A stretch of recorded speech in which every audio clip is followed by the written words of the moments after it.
Basilio Show will begin momentarily. Keep it locked in right here at TonyBasilio.com and on your Tony Basilio app. And hey, do us a favor. Spread the word.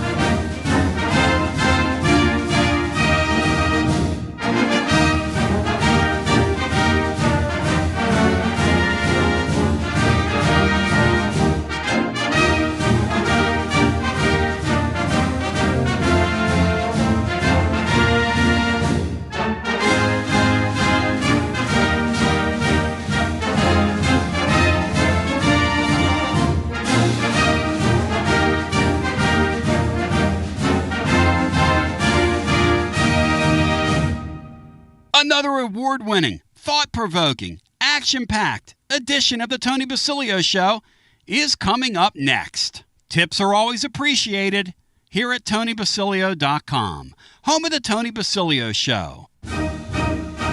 WJBE 1040 AM 99.7 FM. Translator W259AB. Powell, Knoxville. Are you searching for a great local coffee? I'm Billy with Grade A Grounds. You can buy our freshly roasted coffee online and support a good cause with every sip. Great coffee, greater causes. Visit our website today, gradeagrounds.com.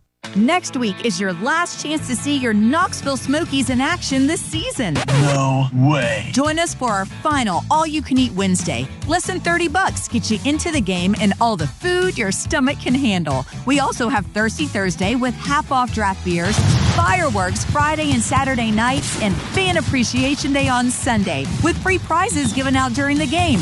It's your last chance, so get those tickets now at SmokiesBaseball.com. Tony Basilio welcoming you to another edition. It is your Thursday edition, fired up, focused, and prepared for you. It is unbelievable. TGMD, how pumped are you right now that we're here and it's a football Thursday and we got games tonight and we got games tomorrow and we got games on Saturday and we premiere on Saturday. This is a lot of fun, guys. A lot of fun. Oh, super fired up. We're here. Off season's over. Got a little bit of a taste last weekend, but the real thing really starts tonight. And Bino's fabulous forecast is up today on the blog. We're really Brian Hartman's got his six picks to evict premiere. This is so much fun. So much fun. It's incredible. So, this is a great time of the year. 6.5 hours, Tone. Yeah, very, very excited. The first game kicks off in 6.5 hours. Boise State at South Florida. And here's the thing about the Boise State South Florida game. Last week. Came on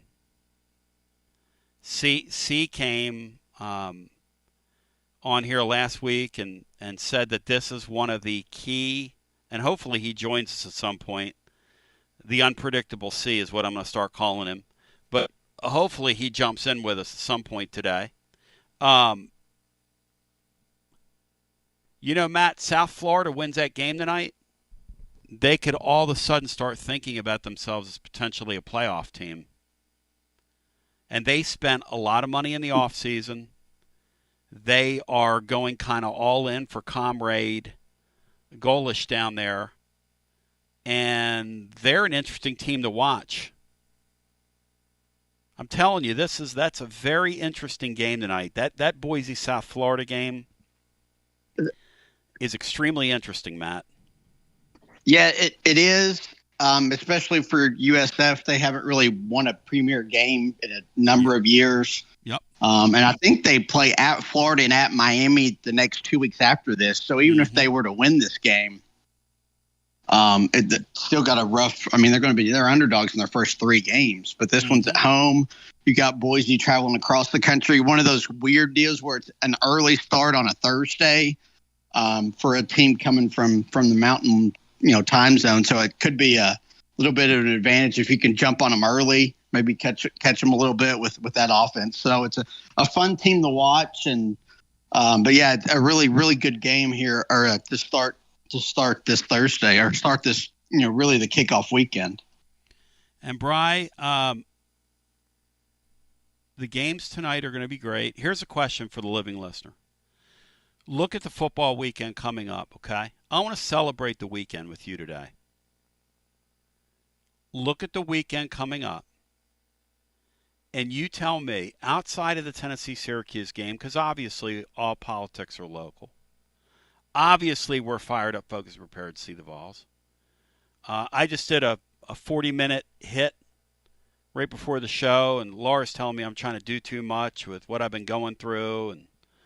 And but I was just on with Chris Lee, Southeastern 16, and we did 40 minutes. We were talking about the game, and he was asking me about particular players, and I've been sleeping, and my brain got kind of locked up. I don't know, Matt, if you've ever done that when you don't sleep, but you're trying to recall like names and guys, and you're just kind of like, Chris, don't do that to me. But anyway, my friends at VIP Play with the action tonight are doing a couple fun things.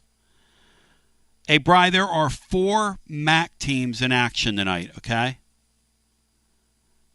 Here's the bet. Bri. Any 4 MAC teams win tonight on August 28, you win, Bri. They're calling it the MAC Attack over at VIP Play. Bri, do any of the MAC teams, in your opinion, have a chance of winning tonight when you look at the card? Go win tonight. Well, I'm looking here. Not Boise, but Bowling Green plays Lafayette, which is a FCS school. Yes. So I'd say Bowling Green, rather, should probably be your best bet. Akron is hosting Wyoming. So Wyoming plays at 7 Eastern. They got a cross-country flight that they're looking at. Yep. Let's see. Other MAC games, I'm looking down. Buffalo is at Minnesota. Yep. So the MAC Attack, baby. You get all 4 of them. That would be one of the 4 wins, and you win. One of the 4 wins, you win. It's not Miami of Ohio goes to Wisconsin. That is the other one. You ain't winning that game. You ain't winning that. So Matt Akron, I would say Bowling Green is most likely. Akron maybe the second most likely, and so on. And Matt, the MAC has been best bets Bowling Green and Eddie George's debut as head coach there. Go! Because you do think, Matt, that the MAC has been diminished, right, with the transfer portal. Like we've picked into the MAC. Everybody picks at the MAC. Yeah. Oh, and just the overall money that the conference has is just so down. The recruiting disadvantages they have compared to like the Sun Belt. No, the MAC is a shell of what it once was. But it doesn't mean. I guess besides whatever Conference USA is, it might even be worse than that. No, the MAC is not what it used to be. I was talking to Willie D. One of the fun things about Willie D. Heflin, I was talking about one of the fun things about the what VIP Play is doing here is you get all 4 of them on a single bet, and you throw $20 on it or whatever it is. You're just having fun, and all of a sudden, one of those games pops for you. And as Brian was saying, a couple of them look like they're, I don't know if they're decent bets, like alone. But if you get all 4 of them in a bundle, all you need is one to hit for you. And it could be a crazy Thursday night. So that's a lot of fun. They're doing the MAC Attack tonight. Here's another play tonight, guys, for VIP Play. Brian, I want you to look down at the scorecard. And if any FBS team scores 50 or more points tonight, you're a winner. Any of the SBF teams that are out there that are playing tonight, any of these teams, Bry, score 50 points, you're a winner. Another opportunity for a special play tonight over at VIP Play. Bry, do you see any game where somebody in a surefire way goes over 50 plus? Because you get them all tonight in this bet. Look down at that card, Bry. Are there any real mismatches? I was looking at the Oklahoma State game. They've got, to me, guys, Oklahoma State gets Martin tonight. Matt, do you think Oklahoma State could put 50 plus on Martin? Either them or Missouri's playing Missouri. Central Arkansas, and Missouri. I mean, they're going to use the two quarterbacks, so that would, to me, mean they're going to try to run their offense for the whole game. I think they're splitting it one half and then the other, so that would lead me to believe they're going to have their starters out there at least 3 quarters. So Missouri against, I think it's Central Arkansas, but the other one would be Oklahoma State and UT Martin. How about Duke and Elon? Duke is playing Elon at home.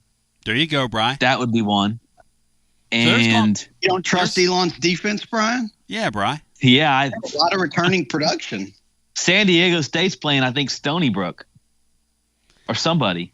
Yeah, and so the point is that's tonight, another one. If you have a hankering for that and you want to take a game that puts every game on the card in play for you, go over to VIP Play and check out their 2 specials. One's the Mac Attack, and the other one is the 50-plus point bonus tonight. And I want to remind you that you can go over there, check them out over at VIP Play. Everybody gets treated like a VIP there. When you sign up, you bet $5 or more, you get the $100 in bonus bets. Put in the promo code TNTony, and we're rolling. 800-889-9789 if you have a gambling problem. 21 and over, located in the state of Tennessee to place a bet. And Matt, tonight, a team that you and I have an affinity for is in action against EWAD Cincinnati Bearcats. Is it a trendy thing to say that Nebraska is going to have a comeback year this year, Matt? Because I'm starting to see people saying that. Are you buying or smelling what people are cooking when they say that to us? I'm not. I mean, I guess it's the Matt Rule year 3 thing. Yep. He made huge jumps at Temple and Baylor. He's got a 5-star quarterback, but I'm to the point where I've got to see it to believe it. They don't win close games. They just seem to find ways to lose, kind of like Tennessee for a little over a decade. You just kept getting in your own way. But I think they'll be better. But I mean, anything more than 8 wins, and I would be stunned by. I mean, I've seen some people have them as a dark horse playoff team, and I think that's kind of absurd. Yeah, I kind of agree with that. And I don't know what EWAD Cincinnati boys have. Bri, that was not a good hire that Cincinnati made. All that momentum they had, that was not a good hire they made, Bri. They hired sort of a retreadish type. It felt like that way, and they got a quarterback in there. I think Sorsby that's a retread, so I don't know if there's going to be much upward mobility. They do have a conference that I think could afford them higher upward mobility than some other Power 4 leagues, though. So there might be some wins in the Big 12 for them. If they can get to bowl eligibility, that'll be a good year. So the question is, when you look at, and we're going to unpack it today and have some fun with this, when you look at the card and you look at the weekend, outside of the Vols Syracuse, which we'll talk about, and by the way, Bino has this fabulous forecast up today. Matt over at tclub.team, Matt Dixon is going to have a full breakdown of what he expects as well tomorrow, TGMD. We've got you with the terrific Garza Law 5th quarter fan reaction when the game ends. We're live tomorrow at Calhoun's, our first offering there. I'm extremely excited about that. And it's just been It's been kind of a long summer for me, but I'm not alone. But I'll tell you, this is really energizing. This is really fun. This is a real blessing. I take this for granted, not at all. We know how to celebrate this sport better than anybody. I don't know how many championships we're going to win, but we know how to celebrate this sport better than anybody. And we take a brief time out and come back with more. I want to hear from you after this. Hey, Tony B listeners. I'm Billy from Grade A Grounds, a UT grad bringing Knoxville a better way to raise money. We roast premium coffee fully branded for your team or cause. You keep 40% of sales, and we donate 5% to local needs. Let's win on and off the field. Visit gradeagrounds.com to start your winning fundraiser today. Score a TD every time with T3 Vodka. T3 is Tennessee's premium vodka, handcrafted with passion, precision, and a whole lot of pride. T3 Vodka is taking the Volunteer State by storm. T3 Vodka, handcrafted in the majesty of the foothills of the Great Smoky Mountains, where quality isn't just a promise, it's a way of life. Filtered 10 times and 80 proof. T3 Vodka delivers a smoothness that's unmatched. This dedication to excellence has already earned T3 Vodka prestigious accolades. T3 is a 5-time gold medal winning vodka and the 2025 SIPS Consumer Choice Award medal winner. Whether you're sipping it neat or on the rocks or mixing up your favorite cocktail, T3 Vodka is your choice for a premium, award-winning experience. Score a T3 TD and ask for T3 Vodka by name at restaurants and wine and liquor stores today. Drink it neat, drink it right, drink T3 Vodka and score a touchdown every time. T3, Tennessee's premium vodka. Distributed by Athens Distributing Company. Please drink responsibly. Living Vol fan, we're on the countdown to kickoff, and that means you need to make sure you are game ready. Head to Alumni Hall to get this season's Tennessee sideline apparel. Nike, Columbia, Peter Millar, and more. Shop top brands for the entire family. Hats, Yeti, tailgating gear, and so much more. If it's for the Tennessee fan, Alumni Hall has it. Spend $150 and get $10 in Hall cash rewards. Shop at alumnihall.com. Download their app or shop any of their locations in Knoxville, Murfreesboro, or the Tri-Cities. Alumni Hall, the ultimate shopping destination for Vol fans. It's the hottest post-game show on the planet. Garza Law. Fifth quarter fan reaction. Fan reaction. As soon as the final gun sounds, we're live. Tony Basilio, and we are live once again with Chad Stockton of FC Alliance. And Chad, you're out there on the field, 100 strong here in Knoxville. Talk to me. What's been going on with FC Alliance now that the weather's heating up? We're out here for the first night of the boys' tryouts. We have over 400 kids that'll be here tonight. So a lot of exciting times right now for us. Our club teams start at U9 and we go all the way through U19. We have over 1,000 kids that come from Chattanooga from the Tri-Cities that make all our teams and make this club what it is today. So we're excited about it. We finished the younger kids a couple of weeks ago. We just finished the girls last night, and now we're on to our older boys program as we speak right now. And we're blowing and going in the Tri-Cities. Tell me about it. We started FC Alliance North 1 year ago, and coming off the first year, we're the largest, most competitive club up in the Tri-Cities area. We just finished our tryouts last night. Looks like right now we will be well over 400 kids for the upcoming season. So great things happening up there. We've put our boys into some really good regional leagues. So we're excited about what the future holds for them and also our girls programs. If you want more information, check them out at fcallianceknox.org. That's fcallianceknox.org. Chad Stockton, keep growing the beautiful game here in East Tennessee. Absolutely. Thanks, Tony.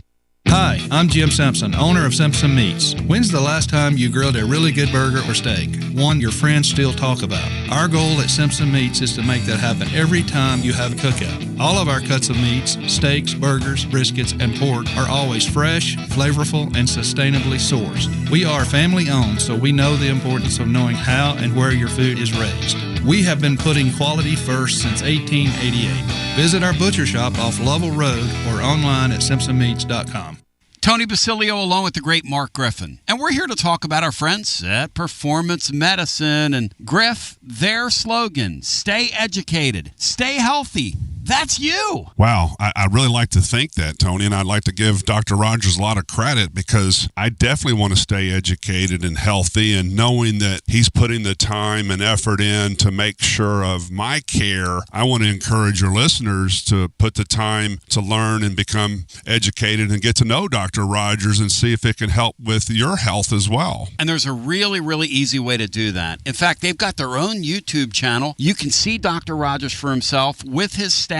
It's called The Performance Medicine Show over at the Performance Medicine channel over on YouTube. Also, more information at performancemedicine.net. To our friends in North Knoxville, a brand new location over in Fountain City, now accepting patients. So many ways to reach Dr. Rogers. And like they say, stay educated, stay healthy. Performance Medicine, online, performancemedicine.net.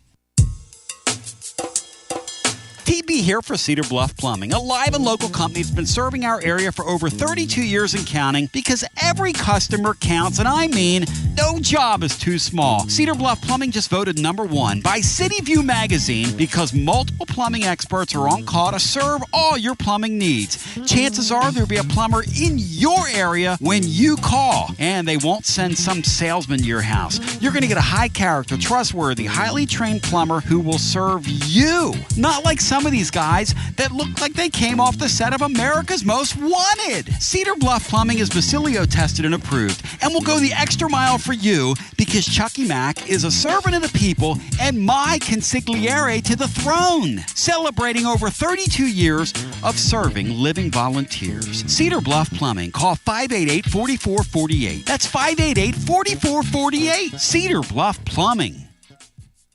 Attention Vol fans, are you tired of complicated, clunky fleet technology that makes your job harder? Say goodbye to frustration and hello to Connexial, your hometown partner in logistics. It's time to rev up your operations with next level fleet management from Connexial. Connexial is here to keep your business on track with technology that works as hard as you do. Our game-changing ELD gives you more than just hours of service. With AI-powered dash cameras and real-time asset tracking, you'll have eyes on the road, cargo, and your fleet from anywhere, anytime. And the best part, our friendly US-based customer support team is just one phone call away. No more long wait times or frustrating tech talk. Just real people with real solutions. With Connexial, you get a professional team you can trust and easy-to-use products that keep you on the road. What do you say, Tony? I'm ready. Make the smart move and call Connexial today. 865-888-6920. Learn more at Connexial.com. That's Konexial.com. Drive life with Connexial and go Vols. Basilio here, and you know my friends at Carnes Motor Company started with a dream over a quarter century ago. I met Rob and Brian back when I still had hair, and they were working at a huge dealership in West Knoxville. But they told me back then they wanted to sell cars on their terms, and I wanted to do radio on my terms. Their terms, just like my terms, are ultimately your terms. In both cases, you're the winner.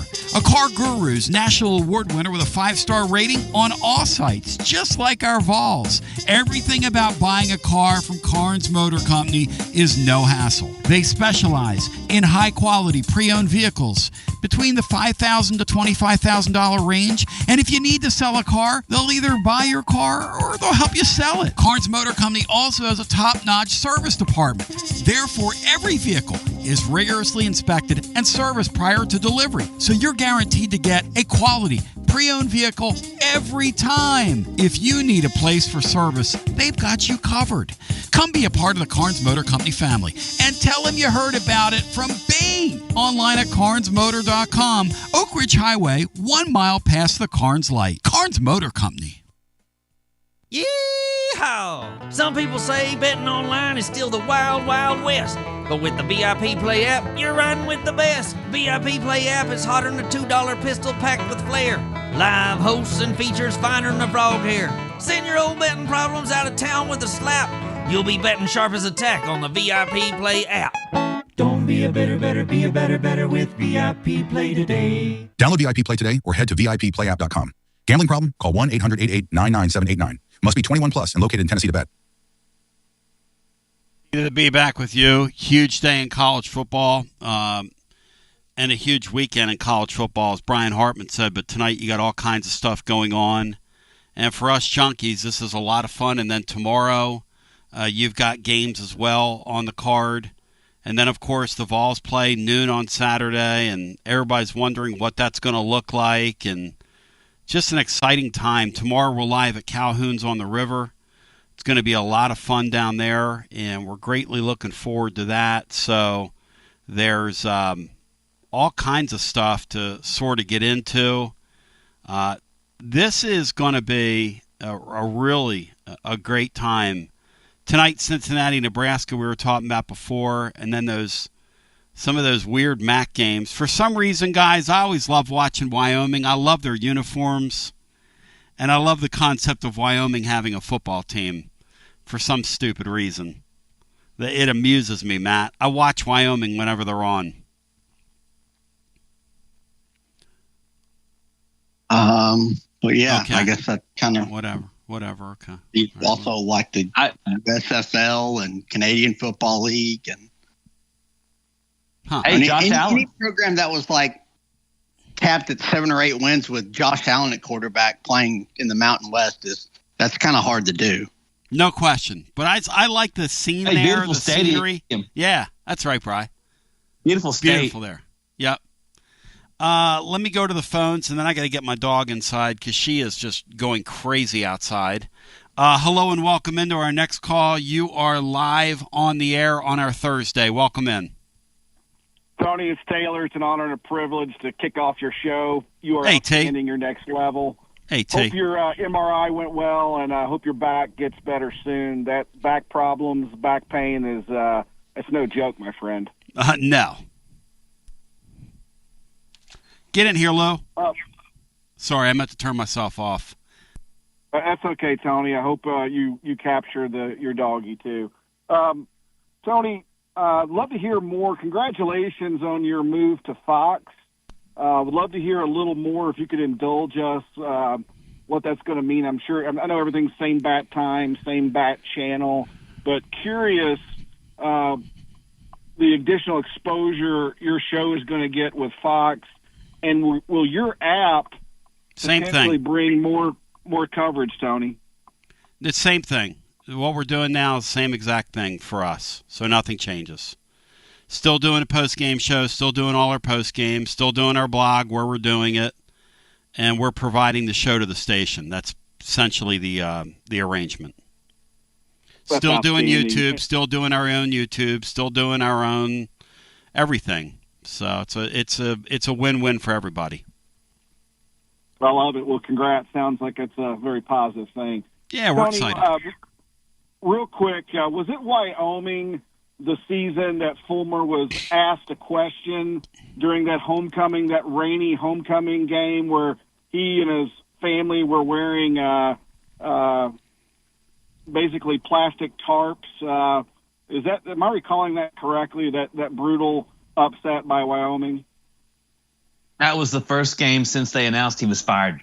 They're going to be fired or won't be coming back. Brian, I am not shocked that you remember that. You've got that was a loss to Wyoming, guys. The Vols lost to Wyoming. They lost to Wyoming. Yeah, he got fired a week before. Then they came out against Wyoming, and they were going to think, okay, we're going to put 50 on them, and they got beat. I'm glad you could forget that, Tone. I blocked Arian that totally Foster out of my chose brain. Not to play. Was that Nick Stevens starting at quarterback, Matt? I believe so. Yeah, pick six, Nick. Yeah. I think Cinco had a great point. I guess that was yesterday, gents.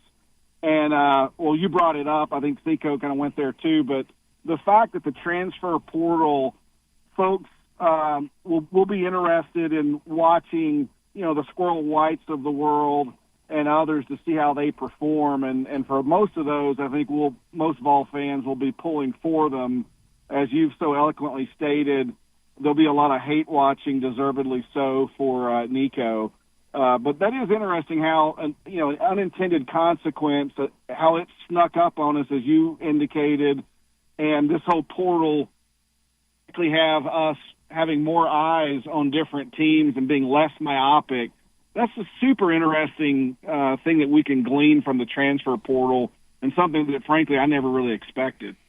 I know, right? And it's like all these things do have unintended consequences, to your point.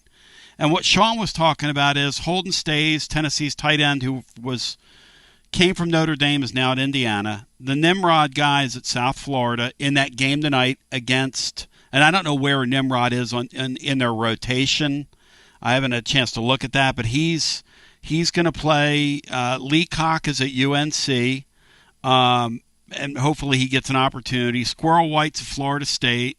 Kalen Webb is at Maryland. Addison Nichols is at SMU. And then Kalitha Mike Keith, I think, is over at Duke. Is that right, Matt?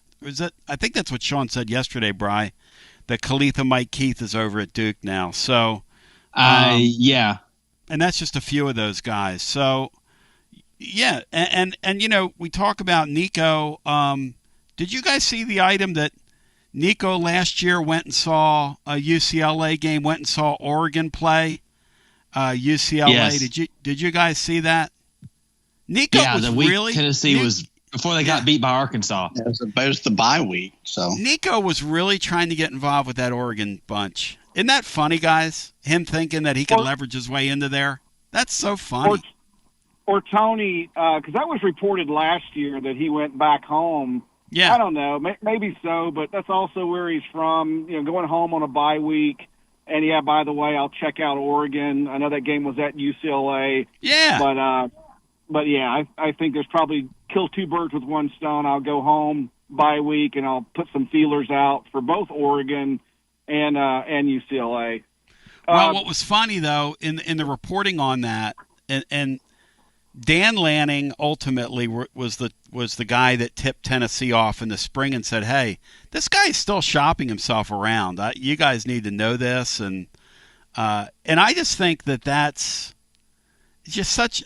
The more you learn about the Nico thing, he's such a victim, you know. And I mean, what are we doing here? It's just such a crazy world we're living in. Well, it really is that anybody could spin that narrative and make Nico and Big Nick come out like they were victims is just a crock of you know what. It's unbelievable. Absurd that anybody would hold their nose and write that. It either tells me there's no journalistic integrity or they're simply just so misinformed and don't bother doing any research, maybe a combination of both. But last thing, Tony, on the way out, can't wait to hear you guys certainly at the mothership Calhoun's, that palace on the Tennessee River tomorrow. There's not a better venue in all of sports, I think, than that Calhoun's in the shadow of Neland Stadium. But one last thing that I haven't had a chance to opine on, I feel very strongly about. Kentucky has got to be the third natural rivalry with Tennessee, certainly along with Alabama and Vanderbilt. I've got a replica beer barrel that my grandfather did when he was at the University of Kentucky. That rivalry and that tradition is, I think, 108 games that these two teams have played, and I would just hate to see us turn our back on that cross-state rivalry. I just don't like the thoughts of unplugging with Kentucky. Anyway, with that said, GBO guys, keep up the great work. Thank you, my brother. Good talking to you. And by the way, the Keith kid's at App State. Kalitha Mike Keith is at App State. 865-200-5402. I'm not sure how many of those guys that you named are going to be real contributors at where they're at. Mm-hmm. If we're being honest. Mm-hmm. So we sort of may have a quarterback running back train with App State. But early returns on him were they're a little disappointed in what they got. Wow. You know, it's you're right, Matt. You're right. It's going to be interesting, though. I guess when you go to a new spot, there's always an opportunity for you, and where there's an opportunity, there's an opportunity. Hello and welcome into our next call. You're live on our Thursday edition. Welcome in. Tony B, listen, man. You got 2 more days until it's time. Yep. And I'm going to call you every one of those days. I'm going to be down there tomorrow. I'm coming. I'm coming. And that picture I sent you of Smokey, he looked fearful this year. He looked real fearful this year, Tony B. He looked fearful. And you can do all the talking you want, but you got to spot the ball, bro. Hey, Brian, he can smell fear in Smokey's breath, I think is what he's telling me, Brian. I can sense fear in Florida's voice right now because he's got a lot of games he should be fearful of. Why should I be fearful of games? If we stay healthy, Matt, that's all we need to do. That's all we need to do. And guess what? This Orange guy, man, is going to be exactly like Peyton. Watch what I tell you. When they come out of him, bro, he's going to be happy. He better be able to take off and run. He better be able to take off and run because they coming at him. So guess what? And this Aguilar guy, he better be able to run too because they coming after his little ass too. So get ready. Get ready. It's time. Aren't you excited, B? Matt, aren't y'all excited? Oh, we're pumped, man. Are you kidding? Well, never been more excited, bro. Just stay healthy, man. I hope everybody stay healthy. I hope everybody spot the ball, line it up, and let's just play. Let's just play. I've never been more pumped. Absolutely pumped, man. So it's going to be so much fun. Leave Nico alone, man. Let Nico just prove you wrong. I know you watching the game, Tony. I know Brian's going to watch it. I even know Matt going to watch it. Everybody's going to watch it. Because y'all want to see failure in him. I want to see him do good. I don't want to see failure. I want to see him do good. So guess what? When he surprise you and take UCLA to the Big 12, whatever it is, Pac-12, and he take them somewhere, what are y'all going to say then? I'm not going to say anything. They ain't going to win 5 games, man. Because you've been throwing all the hate. They're not going to win 5 games, Florida. That UCLA team's terrible. He might win 5 games, maybe. Be a good year for them if they won 5 games. Yeah, man. I like the way y'all predict stuff, man. I really do, bro. And then to come around after the season passes, man, all of y'all are wrong. Wrong. We're pumped. That's what we are. We're pumped. Yeah. Right? Hey, that Mormon said, what that Mormon tell you to do with the ball, Tony B? Spot it. Spot the ball, baby. Spot the ball. All right, baby. man. Thank you, man. Hey, I'll be down there tomorrow. 865-200-5402. If you want to join us, Florida will be there tomorrow, but come anyway. Hey, Matt, that UCLA bunch, you look at their schedule, they'd be lucky to win 5 games, right? I'm not being a hater saying that, am I?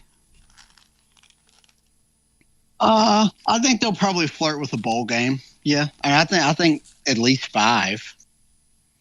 So we'll see. They got on a little bit of a run there late last season. Mm-hmm. Well, they were just well coached. I mean, Sean Foster. And let's go back to the phones at 865-200-5402. Hi, welcome in. You're on the air. Hey, am I on? Go right ahead. It's boy Billy. Hey, Billy. Tennessee. I'm down here, Tony. I'll tell you, I'm down here early. I like to get to the side early. I'm down here in Atlanta, enjoying the weather, scoping the scene, seeing what's going on, seeing if my boys are ready to play. And what do you feel, Billy, now that you're down at the scene a day and a half early? What do you think? I'm nervous. I don't know what it is. The last time we had a quarterback this talented as Nico Iamaleava, Vol for Life Nico. The last time we had somebody that talented, it was that Heisman runner-up big forehead guy back in '97. And when we replaced him with T. Martin, he came in, he played that first game in '98 against Syracuse. And in that game, 9 completions for 26 attempts and a 34% completion rate. And it's just got me nervous. I don't know if that's an omen. That same year, an overtime game against Florida, 64 yards and a win. How do you do that? Followed up 2 weeks later, 5 for 14, 68 yards against Auburn. What are we talking about? This team had Travis Stevens, Peerless Price, Jermaine Copeland, Cedric Wilson, Jamal Lewis, maybe some of the best defense we've ever seen, Al Wilson, Deion Grant. And I know they won, and they hit T along the way. And coming back in 99, he had 11 games, only threw 12 touchdowns and 9 interceptions, and I'm just worried that the history is going to repeat itself and that we've got Joey Aguilar backing up one of the most talented quarterbacks we've ever had in Nico Amaliva, just on pure talent. And I think we've got a junior varsity quarterback coming in that's just going to remind me of exactly what T did. And I cannot take what's going to happen. In 1999, T. Martin had 7 completions against Kentucky. Are we going to be seeing this kind of stuff? I know they say he's a gunslinger and he can run a little bit, but is it just going to be check down Charlie? Are we going for, bubble screens all day, all night? What's it going to be? When T was here, we had this thing rolling, and I feel like when he had a couple years where he was flat, we lost interest, we lost recruits. He didn't get it done when it came to being a pure pass. Hey, let me talk. I'm not done. I am not done. This is serious to me. I'm nervous that we don't have a quarterback. Matt? I'm nervous. Matt, talk to this gentleman. Talk to me. I'm ready. Talk to me. Whoever. Matt, Charlie, Jim. Talk to him, Matt. Whoever. Get somebody to talk to me. What's up? I mean, I didn't think that. Go ahead. Well, T. Martin also was the quarterback you won a national championship. Yeah, he struggled that first half of 98, but once Jamal Lewis went down, it kind of turned into his team and he got better. And he still won a bunch of games for you. So, I think the questions about Aguilar are fair and very valid. And I'm not sure he's going to be some kind of superstar, but in Heupel's offense, it's hard not to be pretty solid. And kind of like the 98, 99 teams, Tennessee's going to win on defense and are kind of a consistent running game like last year. And I think that complementary football works well, even though it's not the video game numbers we got used to early in Heupel's tenure. So you think that that boy from Carnes is Jamal Lewis? Because I kind of got my doubts on that. I mean, Jamal Lewis carried T, T's out here. Well, until he got hurt that year. But no, Jamal Lewis Bishop's not Jamal Lewis. Nobody is. Say what? I mean, nobody's Jamal Lewis on this team, obviously, but nobody's even Travis Henry. But you still have the system works, and you're going to churn out yards. Well, you got some debate there because the system, people have had 2-3 years to scout this system now, and everybody's running almost the same thing. We're going to bubble screen them to death. We're going to take one shot a game across the middle of the field. Is Aguilar going to throw it? I mean, is he ready for these SEC defenses? Because T wasn't. I mean, T came in right after Peyton, and he, as a senior in November, you say he got better. End of the year, 7 for 18 against Kentucky, 14 of 21 for 161 against Vanderbilt. Is this what we're looking at? A repeat of this? I just don't know, man. Guy come in starting his first game against Syracuse. Last guy just did that. Last guy completed 24 against South Carolina. Hey, I appreciate the call. Thank you. I know you're. Please don't drive. Please don't drive down there in Atlanta. Whatever you're doing, yeah. Uber. Didn't T please. have like 24 completions in a row in one game? What is that guy talking about? Tone, did you call T. Martin mid throughout 98 and 99 as a quarterback? That'd be no. No, I like winning. No? No. I like winning.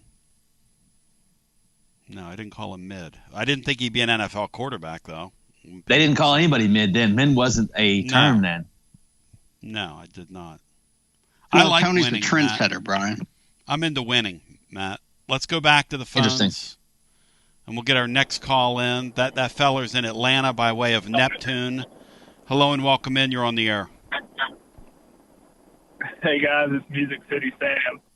Hey, Sam. Welcome in, brother. I had thoughts about what to say, but that last call just totally threw me off. I don't even know what to think about right now. I'm also driving through the worst place on earth, Columbus, Ohio. So, wow. I'm on my way back to Tennessee. Thank God. My apologies. Well, the last time I drove back from Columbus, we just lost by 25, so at least I don't have that feeling. But, yeah, I don't understand someone comparing something that happened 26 years or 27 years ago. I mean, I was 6 years old at that time. Life changes.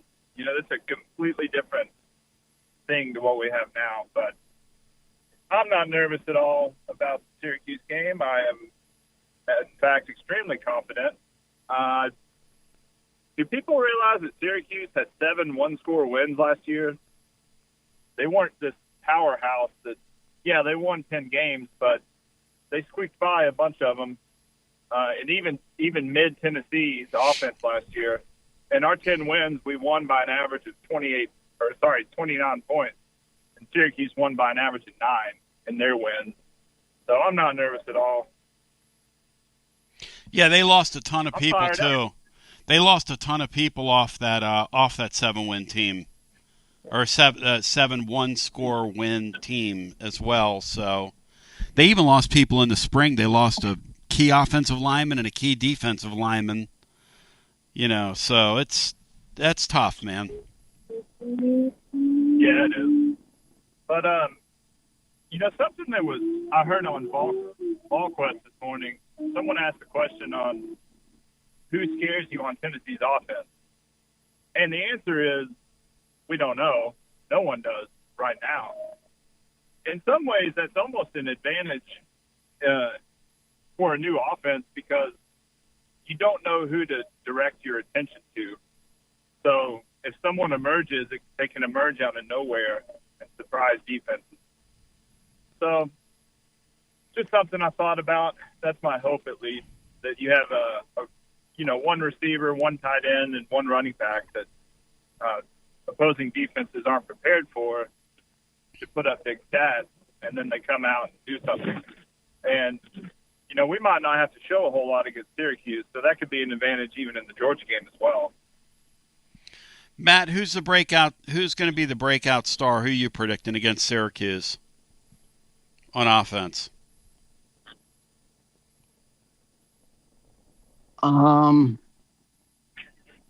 Mike Matthews.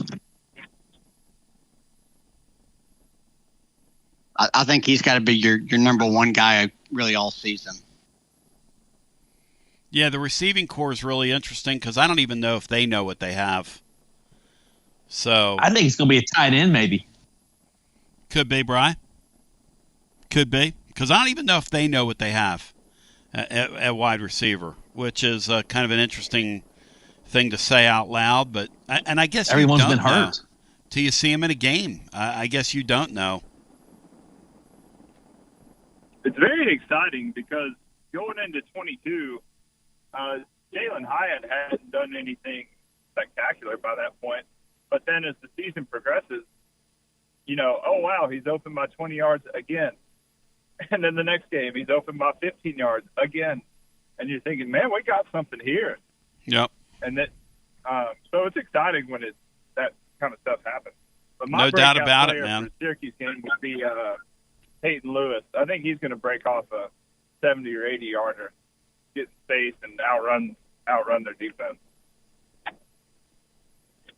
It's pretty amazing. It's going to be really interesting to see him now that it's his opportunity, his diamond, his dance floor. And then I wonder if one of those guys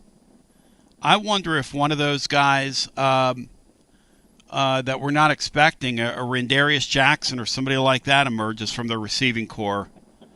Who knows, man? I mean, anything's possible in this deal. Anything. Yeah, it's very exciting. I've been on the road since August 3rd.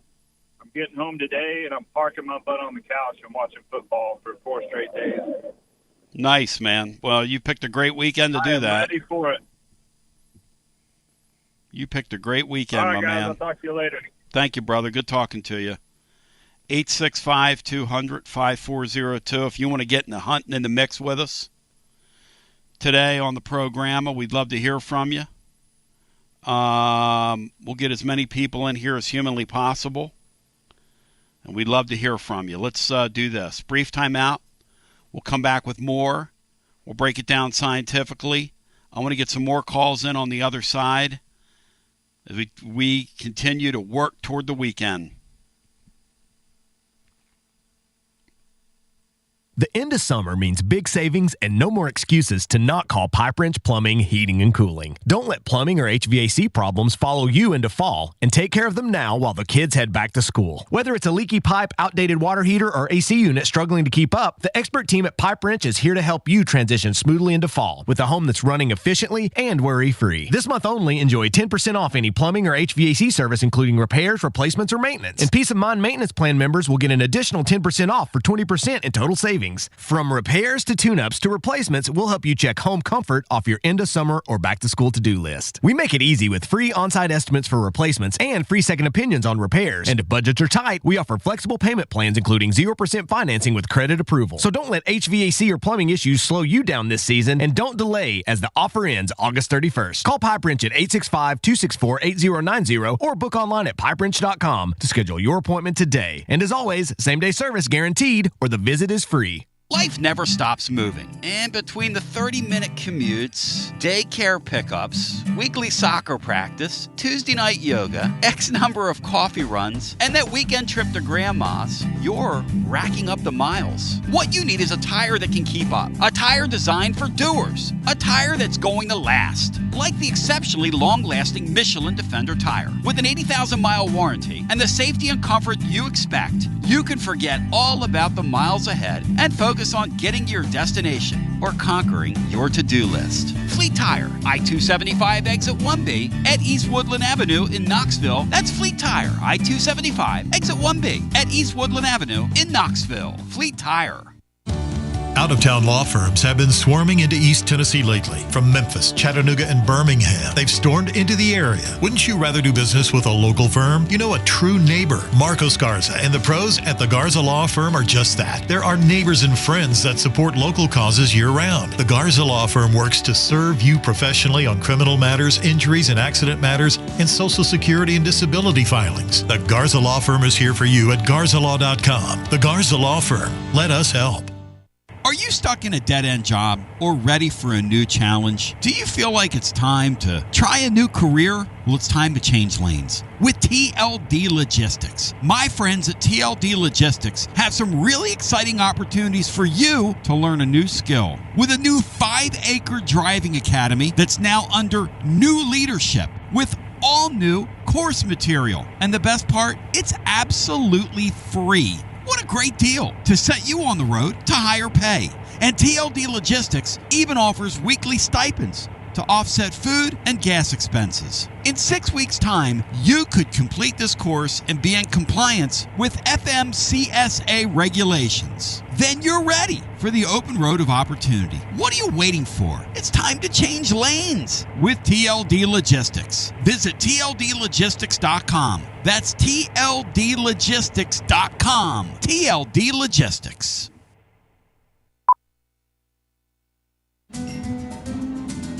A lime is not always just a lime. You see, some limes are lucky. For when a lime joins the salted rim of a crisp, refreshing Tres Dos Equis, that lime is no longer a mere lime, but a wedge of renowned Mexican limón. Muchas gracias, limón. And also, de nada. Enjoy Dos Equis responsibly. Copyright 2024 Dos Equis, imported by Cervezas Mexicanas, White Plains, New York. Hey there, Basilio family. Jennifer Morris here with Keller Williams Realty. The countdown to fall football is on. Is your fall plan missing the perfect home to watch the Vols make another playoff run? If a new view is on your game day checklist, I'm ready to help you find it. Don't wait until kickoff. Give me a call today at 865-694-5904 or visit my website at nextmovesmokymountains.com. That's nextmovesmokymountains.com, and go Vols. Josh Collins at Collins Insurance Agency. At Collins Insurance, we strive to ensure our customers receive better coverage along with bigger savings. Our community is important to us. We want to provide exceptional service to our customers. Anybody can provide great rates, great coverage, but can you also get great service? And hey, don't just take my word for it. What's up, everybody? Zakai Ziegler here. My family turns to Collins Insurance Agency for the best service, coverage, and price. So don't just go online and get some random insurance. Experience the Collins Insurance difference. Like he said, experience the Collins Insurance difference. CollinsInsuranceTN.com. CollinsInsuranceTN.com. And hey, their Mama's Easy approved. CollinsInsuranceTN.com. Thank you to Josh Collins and ZZ. One more thing, Tony. Go Vols. Preparing food for a big gathering can really take it out of you. That's why you need to call Calhoun's and check out their selection of party platters. Whether you're hosting a party for the big game, a reunion, or just an everyday gathering, a Calhoun's party platter is next level. Choose from Calhoun's always excellent chicken tenders, fly with Calhoun's wings, or boneless wings with a variety of dipping sauces, award-winning next-level melt-in-your-mouth barbecue ribs, or delicious spinach artichoke dip, or get one of each. Plus, if you're doing burgers or sandwiches, Calhoun's has lots of side dishes like spinach Maria, baked cinnamon apples, Smoky Mountain baked beans, or creamy coleslaw. Available in pints, quarts, and gallons. And to finish things off, pick up one of Calhoun's great desserts to go, including homemade cheesecake or key lime pie. Calhoun's, simply your go-to party headquarters. With 9 locations all over East Tennessee, you can order online and just pick it up. Calhoun's, one of the Copper Cellar family of restaurants, along with Chesapeake's, Copper Cellar, Corner 16, Cherokee Grill, and Smoky Mountain Brewery. Eat local, eat good.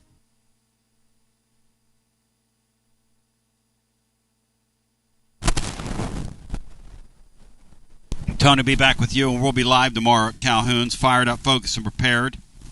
With you, for you, to you, absolutely. So without further ado, get ready, go back to our phones. We're celebrating the college football weekend that is to be. It's going to be so much fun. I mean, it's just, what a great sport. And here's the thing about it. They can make it all about, money and this, that, and the other. But when that ball kicks off and you see those guys out there competing with each other, and even as goofy as the portal era is, and the portal era is, got some goofiness about it, going to be a lot of fun. And we're going to get a chance to see what Tennessee has and what these other teams have, and what do you have, what do you have, what do you have. Let's go to the phones. 865-200-5402 is the numero dos. As we go back to our phones and get our next call in. Hello and welcome. You're on the air. Hi. I hear you there. I hear you knocking. But you can't come in. Let's get our next call in. Hello and welcome. You're on the air. This is Lukey Dome. Hey, Luke. Welcome in, buddy. Hey, I'm excited about the game, man. I'm pumped up, too. I want those Volunteers to win big time. Hey, Tony. Yep. Would you like a little bit of John Ward, about 5 minutes of John Ward or 3 minutes of John Ward? Are you going to play it on the air? We can't do that. No, we can't do that on the air. Do that? Not allowed to do that, man. Oh, okay, I'm sorry. Well, I figured people around the country like hearing, but that's okay. Yeah, I'm fine. Yeah, we're not allowed to do that. Unless you want to do an imitation, like Brian down in Nashville will do an imitation. You can do that, but, yeah, we're not allowed to play that stuff. I don't want to get in trouble with the Vol Network, man. I got you. No, I won't try that. I'm not as good as Titan Bill. There you go. But I'm rooting for Aguilar. I hope he does well. I'm behind him, and I'm behind the whole team.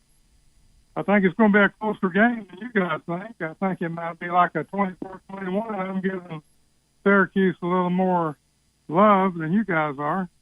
But I want the Volunteers to win big time. I really don't know. The closer we get to this thing, I really don't know what to think of it. Matt, are you with me? Are you with me on that, Matt? I don't know what to think of this game. I just don't. I think Tennessee physically overwhelms them, but I think anything can happen. I'm probably more confident than I've been throughout the summer. I just don't think Syracuse can block Tennessee. I think Tennessee's much better on both lines of scrimmage. And I just think Tennessee's the overall talent and Tennessee's scheme will win. I think it'll be a lot like the last couple of games, like NC State last year, where they had no chance to do anything offensively. Mm-hmm. Yeah, you're going to swallow them. I don't think their offense hums like it did in that game, but we do more than enough to win comfortably. That's kind of my hope that Tennessee swallows them, but until you see it, you just don't know. So, yeah, what concerns me that last game against Ohio State, that defense looked awful. I mean, I was embarrassed by that way they played in that game. But I don't think you'll see Ohio State's talent Saturday. Well, that's true. That's true. But or anything close to that. We don't know enough about Syracuse, their offense, so we'll see. Because you don't know about the players, the backup players that haven't played yet. You don't know about those guys. You know about the guys that have. They've lost players. We've lost players, but you don't really know about the new players until they play. So we don't know. And then the coaching staff. Each coaching staff coaches different, and they could be a great coaching staff that could make them play better. So, Tons of unknowns, Luke. Tons of unknowns, man. Exactly. I agree with you, Tony. We don't know and the wide receivers, and hopefully they can hold on to the ball, and hopefully the ball gets to them. But we'll see. Well, like our previous caller said, I think that's one of the fun things about this deal is that there's so many unknowns to it. That's what makes the first game so exciting. Yep. We're all excited about the balls until the first loss, and we're back to normal. But until the first loss, we're going to be excited and real happy. But let's hope they don't lose those first two games. We got to win that third one, though. We got to stop this thing 8 in a row. It was Alabama, then it was Florida, and now it's Georgia. We've got to be the one. We're one of the top teams in America. We can't let this team keep beating us year after year after year after year. That's got to stop. I mean, we're the University of Tennessee, so we need to act like it. Now, which team are you referencing there?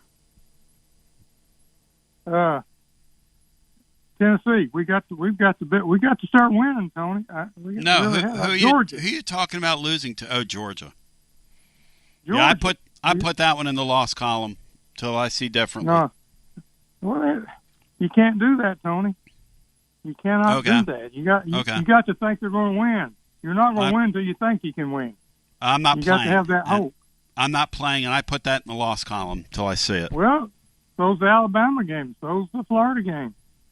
I mean, you got to. No, you're playing even Steven with Alabama right now, and you're playing even Steven with Florida. I don't know that you win at Florida this year, but that's very possible.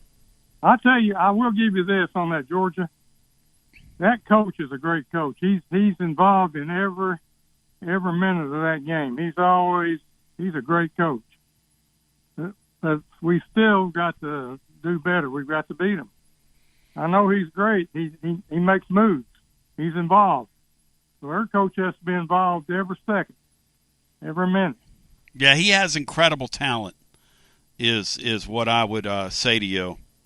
Well, he's learned a lot from Saban, and then he put a lot of his own stuff in there. He's a good coach. I mean, let's give him credit. Yeah. But we still got to beat. It's just 11 against 11 that particular day.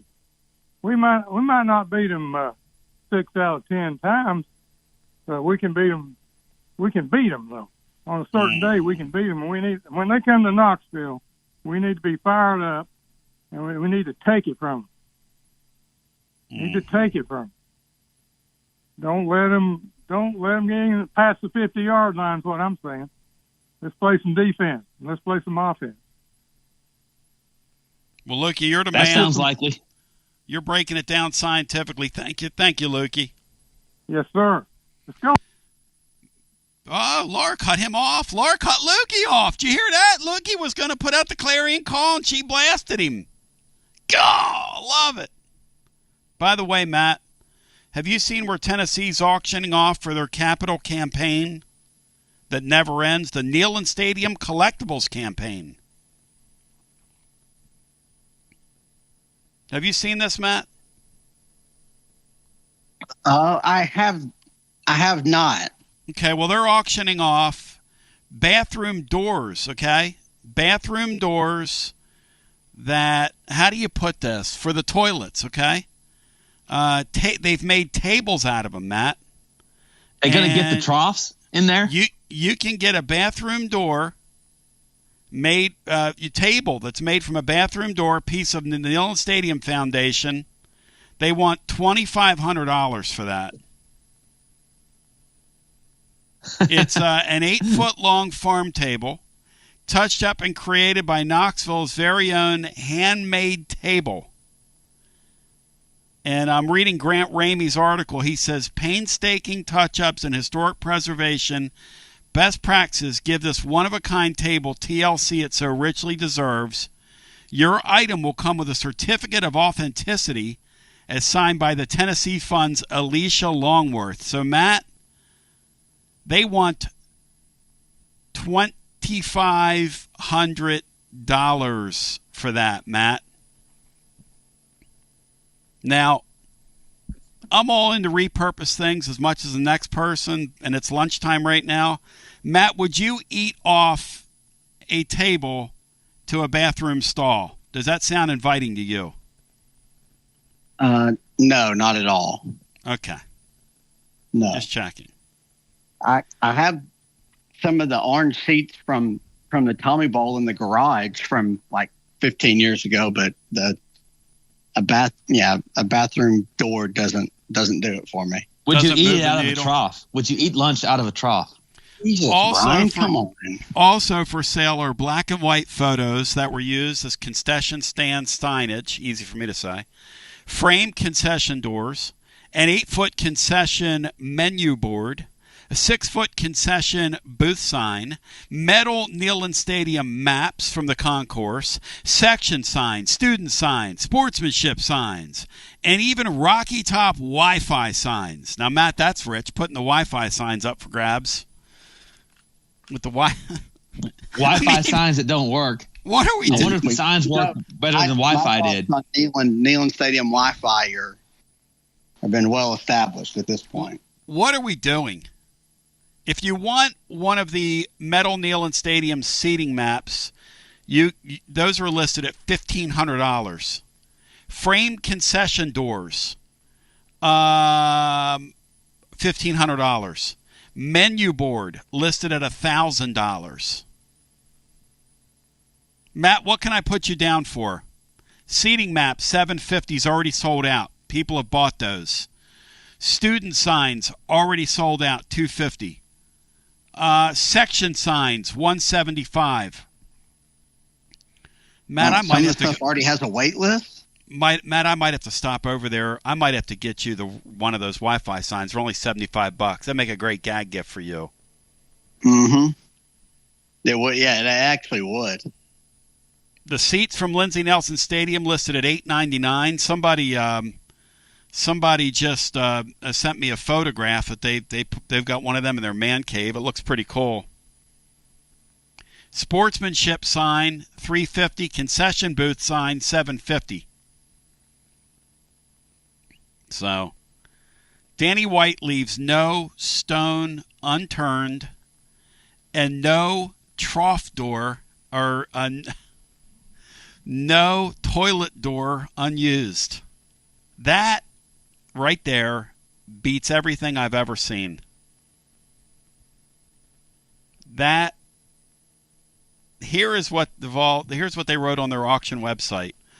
What would you do with one of the Neland Stadium century plus old bathroom doors? If I buy a door, does my tickets get discounted? Transform it into an icon farm table that will not only be a gathering spot for friends and family, but a buzzworthy showpiece to wow Vol fans. Matt, if you and I were sitting around and we were hanging out and talking, and I said, hey, you know that table we're eating off of right now? That was a Neland Stadium bathroom door. How quickly, Matt, would you pull your foot off that table? I mean, what are we doing? I don't know. I mean, what are we doing? This feels like something they should have done on April 1st. Like this feels like an April Fool's joke. What are we doing?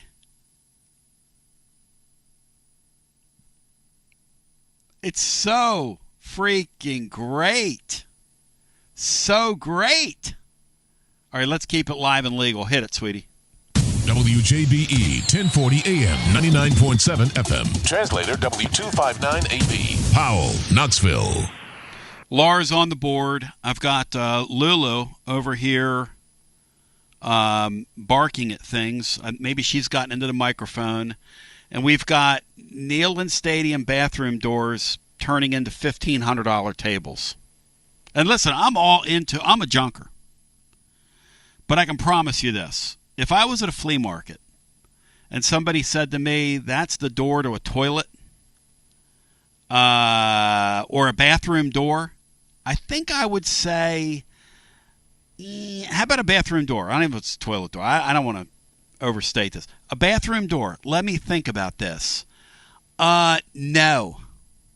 There's not enough chemicals you could spray on that. It's incredible. Absolutely some bathroom incredible. doors might be cleaner than your kitchen table. Exactly, Bri. Turns out. Exactly. That's what I was thinking. Matt, do you think that? I'm not sure what to think right now. It's the greatest. The guy that was in Atlanta earlier might be bidding on some of this stuff. It's utterly the greatest, man. I thought this was, but you can go in and get the farm room, the table bathroom door for $2,500. Black and white photos start at $2,200. I mean, eating off or sitting around with your buddies and having drinks off a Neland Stadium bathroom door, it does look pretty cool. I mean, I'm not going to lie to you. I'm looking at Grant Ramey's article, and it does look pretty cool. I mean, they've done a nice job with it. It says men on it, Matt.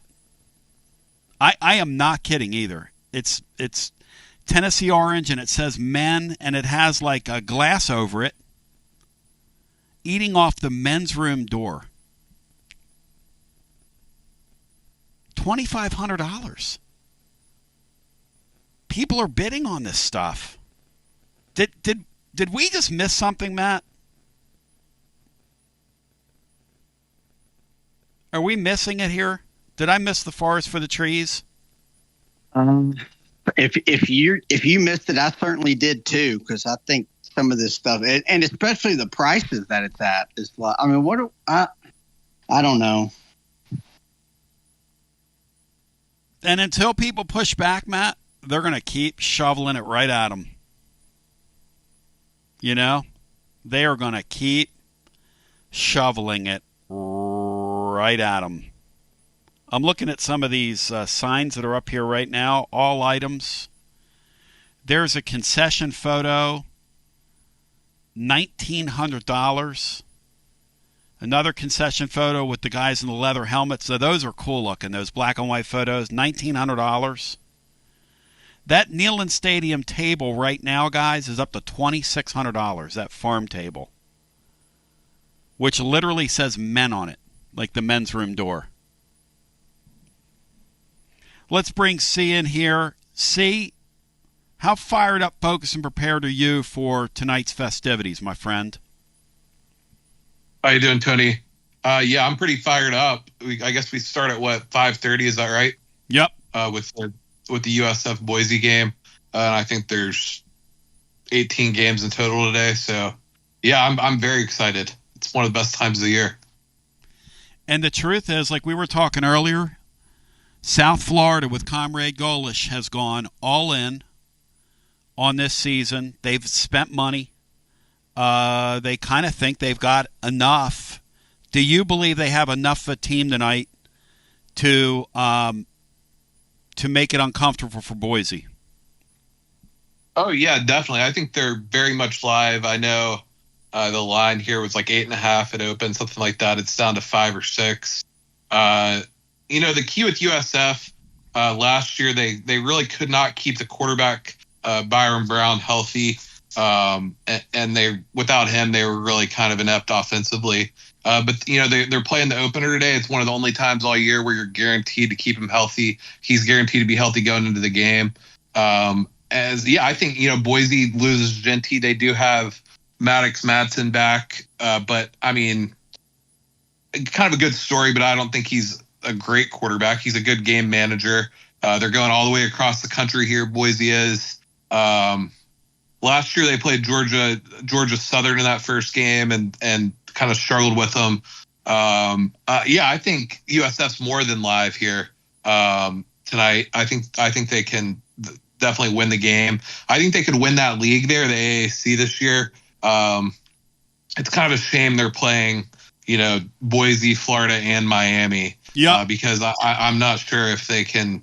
I think that's probably going to take them out of any chance of making the playoff. But I do think they could still win that AAC, and we'll get a good look at them. I think if they're playing, they're playing 3 really high quality non-league games, and then they're playing the full AAC schedule. So he's going to be on center stage. I think hopefully we'll get a good game here tonight, and hopefully they can give. I hope they beat Boise personally, but we'll see. We'll see what happens. Hey Matt, if they won tonight, okay, and then they played Florida and Miami close, would they potentially be a playoff team because of the schedule they've played out of the group of 5? Would they take that into account, do you guys think? If they'd have to go undefeated in their league, and would that put them at 11-2? I mean, potentially, yeah. They'd at least be in the mix. Yeah, but that's what they'd have to do. I mean, yeah, that's a brutal start to the year. You just hope they survive that. It kind of takes away any margin of error. Yeah. Instead of being able to lose a league game, I don't think they can lose any with that schedule.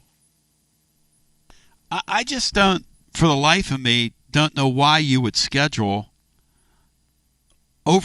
like that.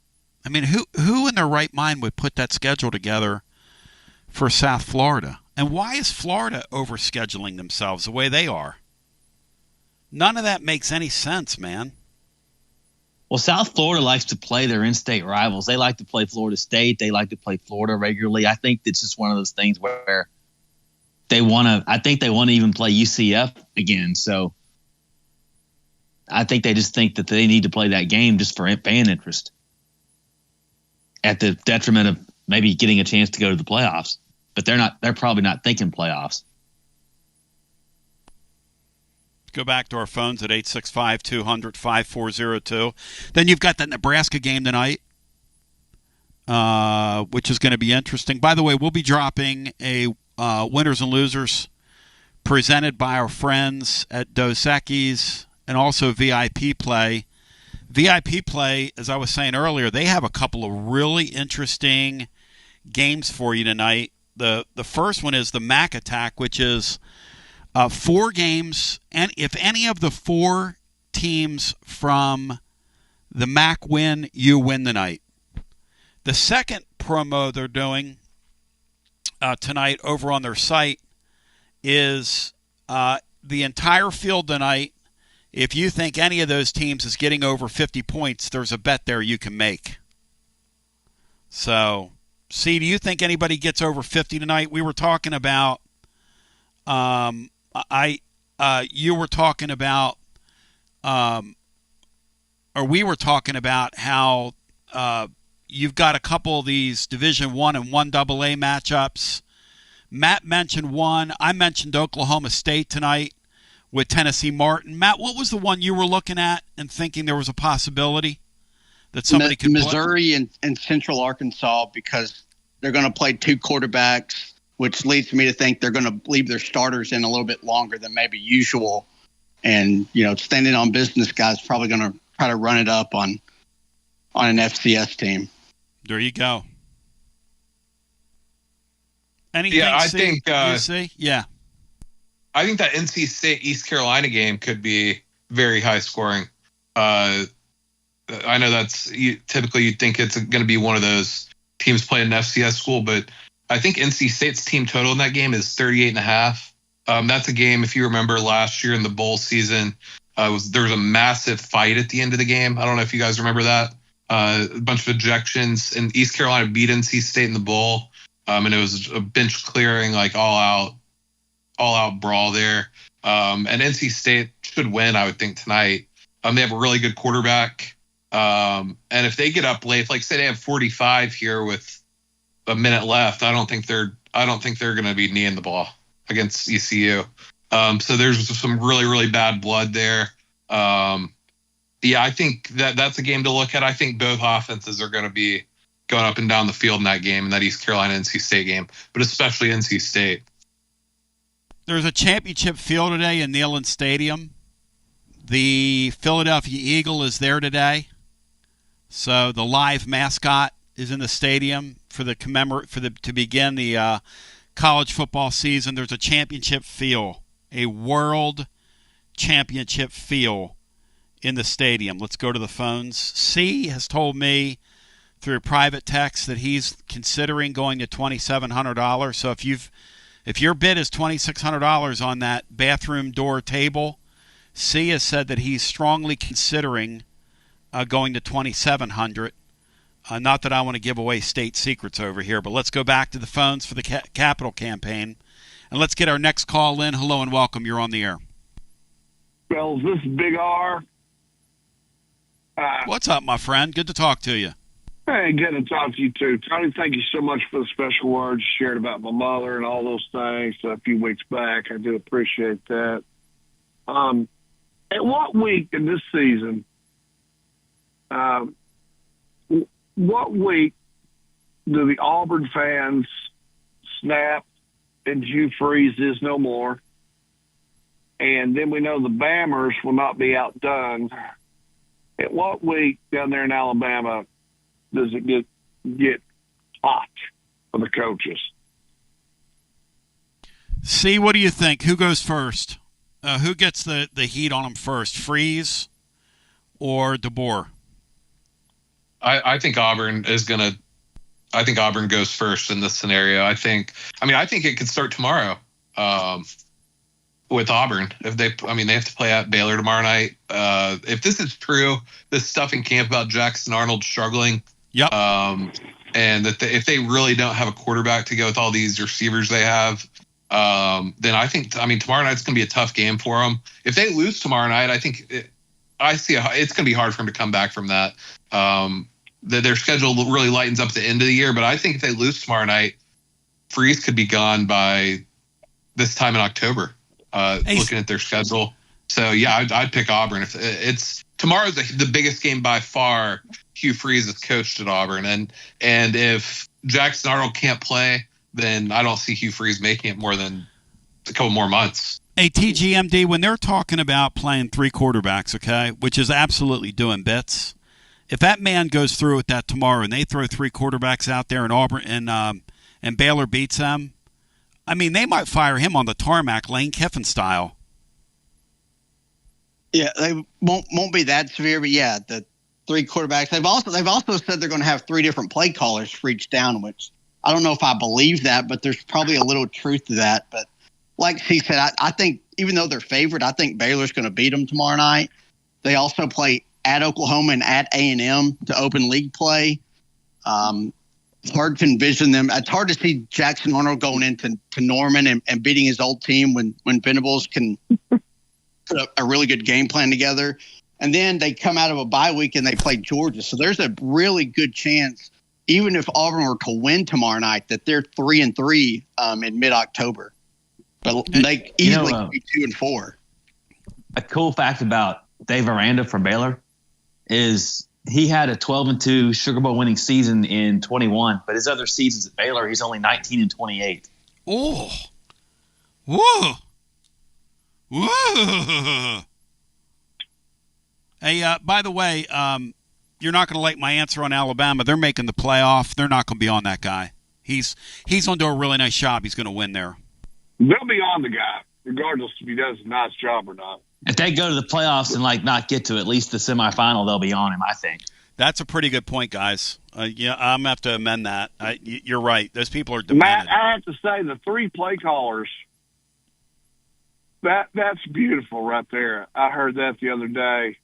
I mean, you think Hugh Freeze we're going to let other people participate in that? Yeah. That's beautiful, though. But he'll blame them, though, won't he, when it doesn't go right? That's what they're doing. Yeah, that's what all these guys do. These guys have mastered the art of creating insulation. That's what all these head coaches do. Well, brother, love y'all. Enjoy the show, man. Thank you. Much love to you. The question is, the Tennessee game notwithstanding, what's the matchup this weekend that you're most looking forward to? There are so many choices. There are a couple of really interesting games tonight. There are 9 o'clock tonight. There are a couple of interesting games tomorrow. I mean, there are just so many excellent choices. So if you want to get in the hunt and in the mix with us, we'd love to hear from you at 865-200-5402. So many interesting choices. So much fun. And if you want to get in, Matt, how do you answer that? What's the game you're looking forward to this weekend? I'll take the easy answer. I got LSU at Clemson. I love that game. It's an on-campus game.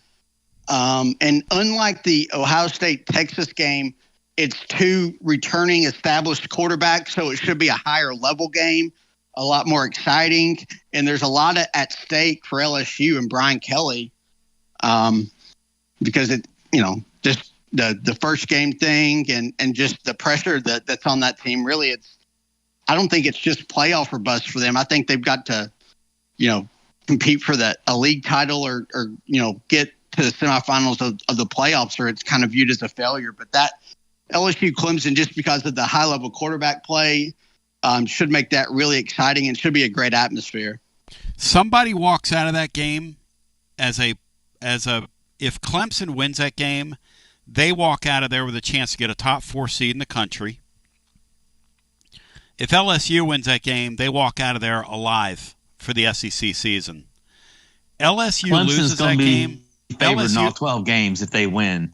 If LSU loses that game, guys, that head coach is really behind the 8 ball. You talk about a coach the fans are going to be all over. If they do a redux to start the year once again, and I'm just asking the question, why would you do that to yourself? Why is LSU? You have to say it's commendable what they do every year, but why would you do that to yourself, see? Yeah, they've lost, 5 in a row, 5 openers in a row. Is that right? I don't think they've won an opener since 2019. Yeah. And some of the losses, they lost at UCLA. They've lost some games that they really shouldn't have lost. And it is a little bizarre, but I guess, I don't know. I don't think they're doing it next year, I saw. It's very odd that they've continued down this kind of path and this philosophy when it hasn't been successful. And it's kind of, I think you could say it's kind of carried over for him and into league play a few times. I don't know. This is a make or break year for Kelly. We all know how much he spent in the portal. And you're playing against maybe the most talented or one of the most talented defenses in the country with a lot of experience. I don't know. I don't know why you do it, but it's, like Matt said, it's going to be a really good watch, I think, to see all those NFL guys on Clemson's defense, all those first and second day picks kind of buzzing around there against Nussmeier, who I guess is right in this game. You have 2 of the top 5 favorites for Heisman. Yeah, I think that's going to be probably the best game. There's going to be probably some crazy games and other stuff, but I think Clemson, LSU, and then I also think I'm looking forward to the other game in Atlanta on Sunday. I think Virginia Tech is very much live there against South Carolina on Sunday afternoon. See, that's very sneaky. I like that. Now, tell me why you like Virginia Tech, and then we'll go back to the phones. I'm just not very high on South Carolina outside of Sellers. I do think Sellers obviously has proven himself in the SEC, can make plays, do all kinds of stuff, but I don't think that the rest of their team I think the rest of their team's being overrated. They lose a lot. They lose some playmakers. They lose a lot on both lines of scrimmage, especially the defensive line. I know they have Dylan Stewart back, who's an excellent player, but outside of that, they lose pretty much everything. And that's kind of what made them go outside of Sellers, was that really good defensive line. And Virginia Tech's kind of in a make or break year here. They have a lot more back than South Carolina. South Carolina has really started slow, really slow under Beamer. Historically here. They've built up into being a pretty good team by the end of the year most years, but at the start of the seasons, they're very vulnerable. I don't think there's a huge gap here out in talent. I think outside of quarterback, I think South Carolina is just kind of a middle, lower tier SEC team outside of quarterback. So Virginia Tech should be improved. I think this is a game that I guess the line is dipped there right around a touchdown now. It's gone in Virginia Tech. I think it's 7.5 last I saw. It was 8.5, 9 earlier in the summer. I think that's going to be a close game. If Sellers obviously gives South Carolina an edge, but I don't think they have a lot of material outside of Sellers, to be honest.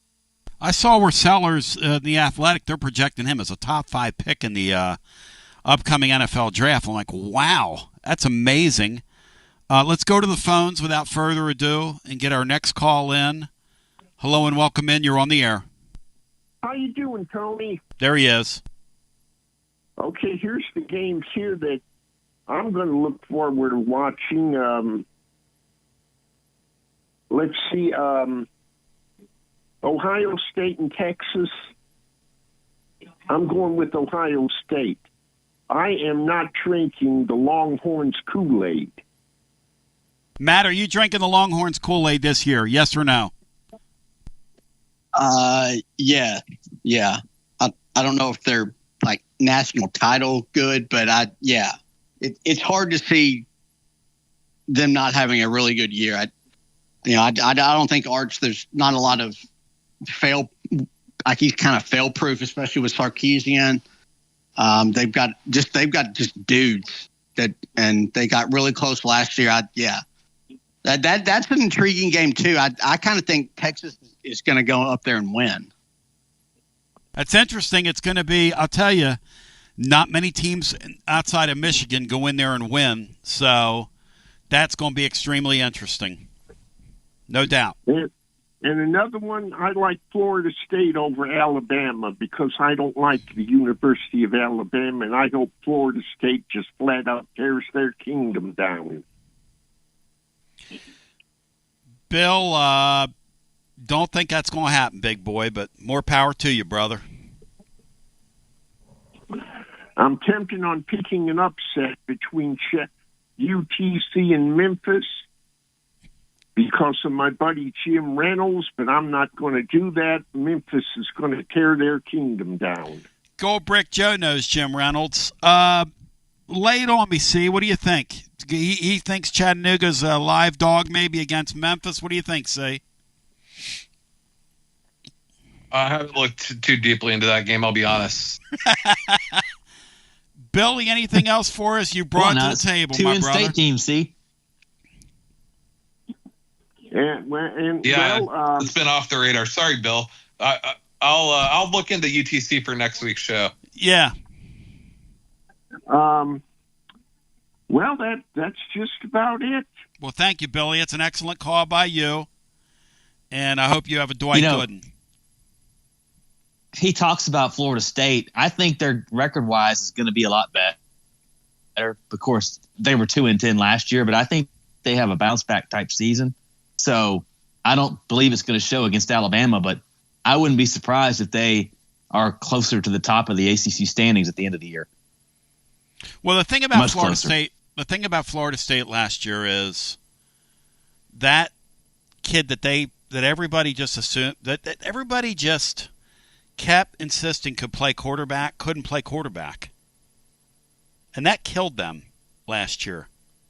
They had zero chance. Plus their offensive line was reworked. plus all those guys were gone. That was a 1-year turnover. But they're the cursory tale from the transfer portal. They're both the tantalizing carrot in the stick thing because, hey, 2 years ago, if their quarterback doesn't get hurt at the end of the year, they might have won the national championship, guys. That was a really good team. Are we all in the same songbook here? They were damn good. If that Travis kid didn't get hurt at the end of the year, that was kind of sad. And then, they would have had a shot. But I do want to shout out my friends at VIP Play one more time. Tonight, 50+, you get the whole field. If any FBS team scores 50 or more tonight, that's a bet over there on their app at VIP Play. Another one is the MAC Attack. 4 MAC teams in action tonight. If any of them win, you cash your ticket. Now, do any of these MAC teams have a chance of winning? You got Lafayette at Bowling Green. See, what do you think of that game? Lafayette, Bowling Green. Any chance? A MAC team should win that game. Bowling Green's a 21-point favorite. All right, well, there you go. The MAC Attack tonight. They should win that one, yeah. But I think they're live in a couple other games, too. I think Akron definitely has a chance tonight. We got PJ Fleck playing Buffalo tonight, 8 o'clock. That's going to be a super low-scoring game. So, yeah, I think Bowling Green should win, and then you have a couple other ones that are live. So, it seems like a good time to go on the app. That sounds fun. So is there that you just go. for tonight, Tone? Because I think Toledo's a live dog in a MAC championship game up in Lexington on Saturday. It's a Thursday night special, Matt. I'm looking here. It says it's a Thursday night special, and so check it out. Use the promo code TNTony when you jump in there, and you'll get $5 or more. You bet they'll throw $100 in bonus bets for you there. And use the promo code TNTony when you sign up. 800-889-9789, 21 and over, located in the state of Tennessee, to place a bet. And let's go, without further ado, back to our phones. Hello and welcome in. You're on the air. How are my friends and compatriots doing today? Hey, Lynn, welcome in. Tony, all this stuff they're selling regarding Neland Stadium, some nut will try to recreate a mini Neland Stadium in his backyard with bathroom doors and all. You wait and see. W. Lynn, there's a lot of history in those bathroom doors. It says men on it. I mean, you got to you talk about leaning into something. A men's room door as a table. Jeez Louise, man. What's next? I mean, you're going to repurpose a toilet and plant like flowers in it? And Brian said, what are you going to do with the troughs? You going to cook like beans in them? Put flowers in them. That's what I was thinking. Yeah, flowers in the trough in the backyard. Tony, I've got every souvenir cup from football and basketball almost back to the 60s. If I made a shadow box the size of a grandfather clock and put a bunch of them in there, would Danny Dollar sue me if I tried to sell it? No, but I bet you could get good money for that. Yeah. If not great money for that. And then I kind of wondered, what was the going price for the helmet that you stepped on, that people stepped on and fell and injured in? What's that helmet going for? The Shy Tuttle helmet, Matt, what do you think? What would that go for? That's a one of one. So I think if a table's $2,500, you could easily get $5,000 for that thing. They ought to do a Butch Jones sale. They ought to do these things by eras. Like you could sell Derek Doley's pewter dog. You could sell Butch Jones's lift. Can. Butch Jones's trash can. You could sell. Yeah. You could sell his back pocket. The back pocket list. You could sell. That would be awesome. The girdle, Brian. His girdle would be incredible. His girdle, didn't Dooley have a stage that he had his desk on in his office? Derek Dooley's office stage. Yes. His riser. I wonder if Butch Jones's girdle, he will wear the girdle to the wedding of Travis Kelce. Oh, my gosh. He's so cringy. God. Guys, some interesting trivia. of all the group of 5 teams, only Tulane is playing 3 Power 4 teams. And if we expand the conference, I want Tulane in. They were in the original SEC. Every time you played a road game at Tulane, you'd get to play in the Sugar Bowl because you couldn't have SEC games in that rinky-dink stadium they got. So they're playing Duke, Ole Miss, and Northwestern. Nobody else is doing that. Interesting, W. Lynn, interesting.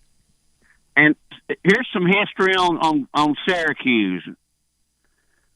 Back in 1966, when we played Syracuse in the Gator Bowl, Ray Mears was starting the campaign to call Tennessee Big Orange Country. And Tony knows this. He got the idea off of a sign that said Marlboro Country, cigarette sign. At the same time, we were going to this bowl game, and I remember my dad showing me articles written by New York writers. They were calling Syracuse, who was 8-2 with 8 wins in a row, the Big Orange, and they were calling 7-3 Tennessee the Little Orange. And that was getting everybody's goat here in East Tennessee. And when we beat them, the combination of what Ray Mears was doing and the fact we beat Syracuse, Big Orange Country was here forever, and forever was part of the game, and Ray Mears and Doug Dickey had nothing to do with it. Now, didn't Syracuse used to call themselves the Orange Men? Wasn't that their nickname? They were the Orange Men at one time. Well, I wonder why they went away from that. Apparently that was... the political correct stuff. It was after an American Indian or something up there. Oh, they really? used to have an Indian mascot. Oh, okay. Orange Men. Okay. All right.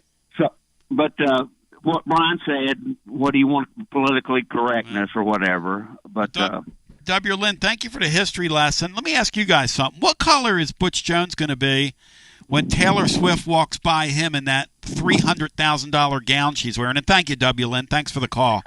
What do you think, C? What color is he going to turn? I'd say it'll be kind of very similar to the color that Nebraska's wearing tonight. What do you think, Matt? Because Butch is like a mood ring. He can go purple, blue, he can get fuchsia. Yeah, he'll going, be pretty Matt? Pretty red-faced. I guarantee you when she walks by him, that little beady-eyed creep. Take a brief time out, come back with more on the other side after this. Get Severe on the TLD Logistics Hotline. Online at tldlogistics.com. Next week is your last chance to see your Knoxville Smokies in action this season. No way. Join us for our final All-You-Can-Eat Wednesday. Less than $30 gets you into the game and all the food your stomach can handle. We also have Thirsty Thursday with half-off draft beers, fireworks Friday and Saturday nights, and Fan Appreciation Day on Sunday with free prizes given out during the game. It's your last chance, so get those tickets now at SmokiesBaseball.com. Whether it's baseball, football, softball, church groups, or schools, if you're raising money, do it with locally roasted Grade A Grounds coffee. I'm Billy Miller, a Vol alum and Knoxville native. You keep 40% of sales, and we donate 5% back to our East Tennessee community. Get started today by visiting our website at gradeagrounds.com. Although summer is almost over, the last thing you want during sweltering heat is a broken air conditioner or HVAC system. That means it's more important than ever to keep you and your family comfortable and safe during extreme East Tennessee weather. Don't ignore the warning signs that your AC is struggling or nearing the end of its lifespan. And if you need emergency HVAC repairs, routine preventative maintenance, or want to invest in a new system, then call the trusted HVAC experts at Pipe Wrench Plumbing, Heating, and Cooling. This month, get up to a $1,000 discount when you buy and install a new air conditioner or HVAC HVAC system. We make it easy with free on-site estimates for replacements and free second opinions on repairs. And if budgets are tight, we offer flexible payment plans including 0% financing with credit approval. Be sure to ask about our 10-plus year warranties that are 2 times longer than industry standards so you don't spend a cent on unexpected costs in the future. So call Pipe Wrench at 865-264-8090 or book online at pipewrench.com to schedule your appointment today. And as always, same-day service guaranteed or the visit is free. Hi, I'm Jim Simpson, owner of Simpson Meats. When's the last time you grilled a really good burger or steak? One your friends still talk about. Our goal at Simpson Meats is to make that happen every time you have a cookout. All of our cuts of meats, steaks, burgers, briskets, and pork are always fresh, flavorful, and sustainably sourced. We are family owned, so we know the importance of knowing how and where your food is raised. We have been putting quality first since 1888. Visit our butcher shop off Lovell Road or online at simpsonmeats.com. Life never stops moving, and between the 30-minute commutes, daycare pickups, weekly soccer practice, Tuesday night yoga, X number of coffee runs, and that weekend trip to Grandma's, you're racking up the miles. What you need is a tire that can keep up, a tire designed for doers, a tire that's going to last, like the exceptionally long-lasting Michelin Defender tire. With an 80,000-mile warranty and the safety and comfort you expect, you can forget all about the miles ahead and focus on getting to your destination or conquering your to-do list. Fleet Tire, I-275 exit 1B at East Woodland Avenue in Knoxville. That's Fleet Tire, I-275 exit 1B at East Woodland Avenue in Knoxville. Fleet Tire.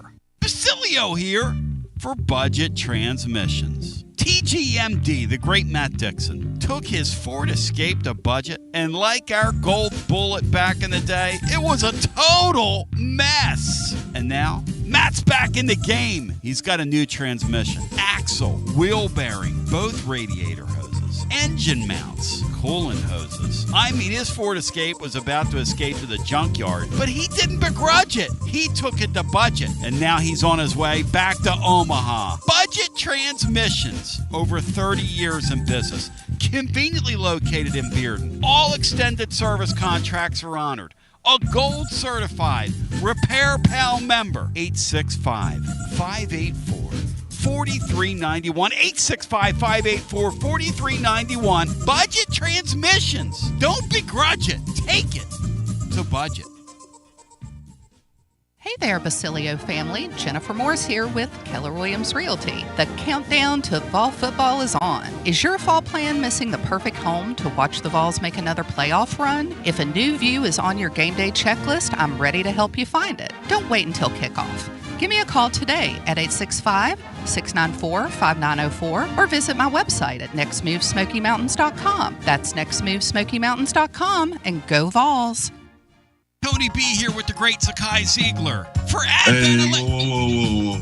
Tony, I got this. Hey, Tennessee, it's easy here. Next time you have an electric issue at your home or business, call my friends at Advent Electric. With offices in Knoxville and Nashville, it's Mama's Easy approved. You heard it from the most electrifying player in the league. Call the service professionals at Advent Electric, 865-588-0631.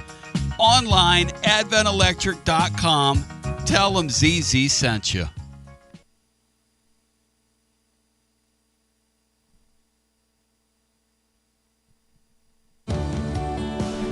What do the names Kirby Connell, Jordan Beck, Evan Russell, Drew Beam, and John Fulkerson have in common? When they have questions about the law, they call on Marcos Garza and the Garza Law Firm. The Garza Law Firm can handle anything law-related that may come your way. Join these VFLs and let the Garza Law Firm assist you.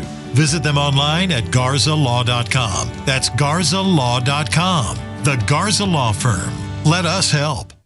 Are you stuck in a dead-end job or ready for a new challenge? Do you feel like it's time to try a new career? Well, it's time to change lanes with TLD Logistics. My friends at TLD Logistics have some really exciting opportunities for you to learn a new skill. With a new 5-acre driving academy that's now under new leadership with all new course material. And the best part, it's absolutely free. What a great deal to set you on the road to higher pay.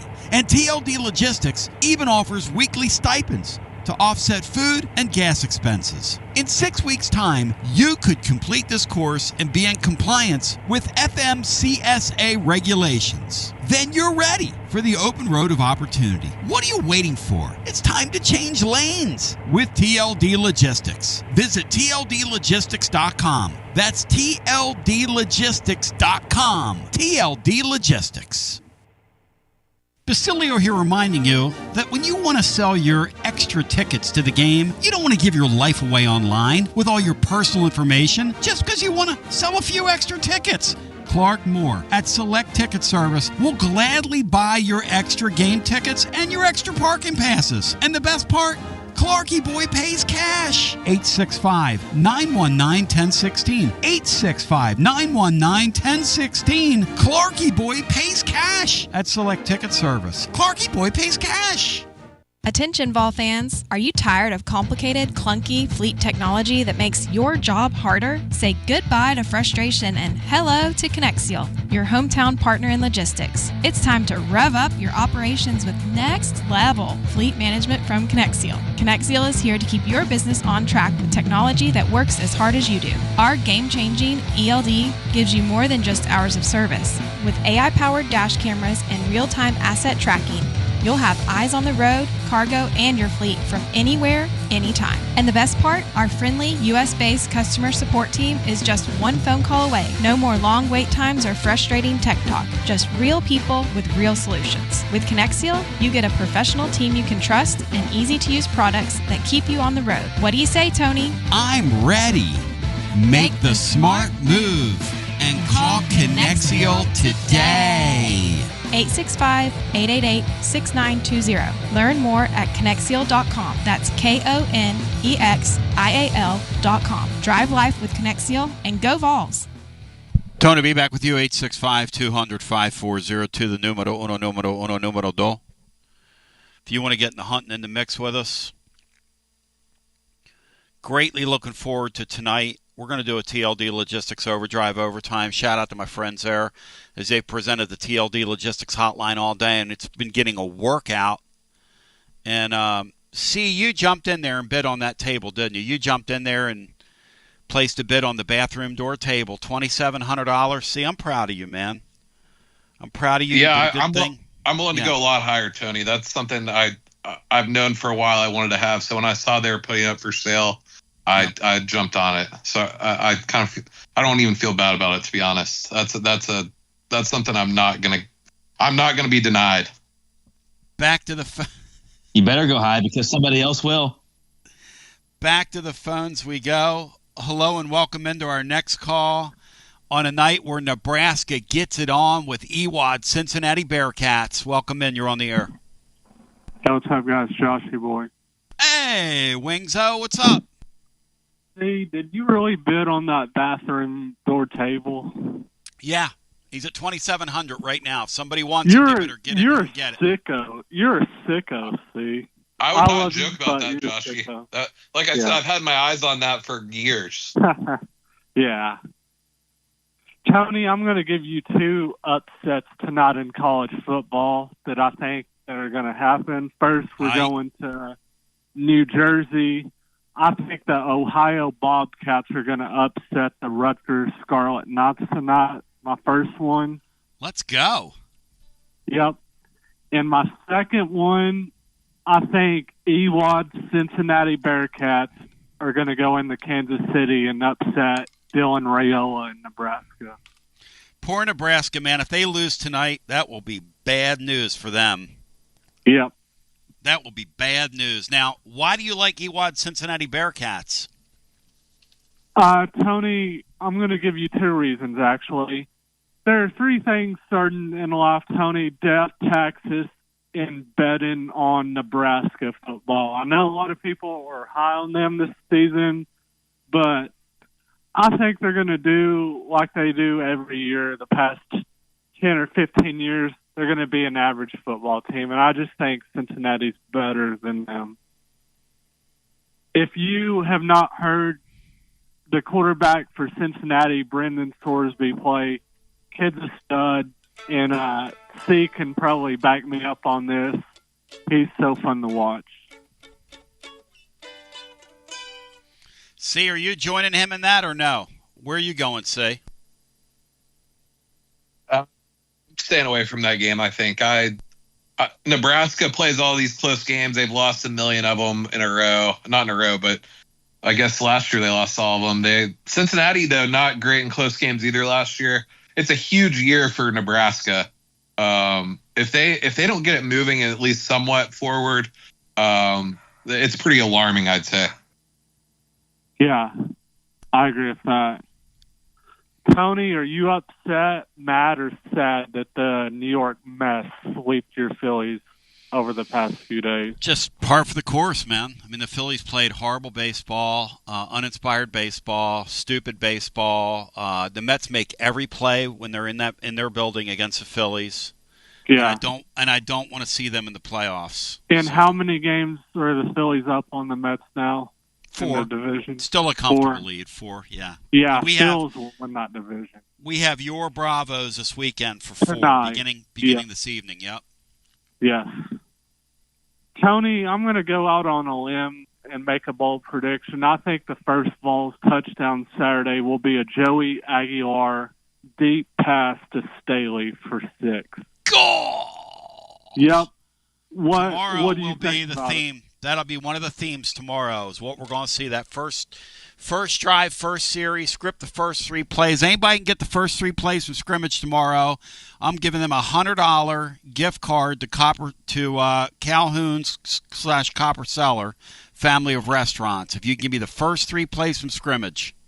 Okay. What's your question of the day today? Just outside of the Tennessee game, which is obvious, what's the game you're looking forward most to this weekend on the entire card? All right, Tony. The game I'm most looking forward to watching is Texas versus Ohio State. I think both teams, you'll see a defensive battle for the first 3 quarters of the game. I think they're going to fill each other out. Then I think in the fourth quarter, you're going to see both quarterbacks put up some stats. So I like to watch that game.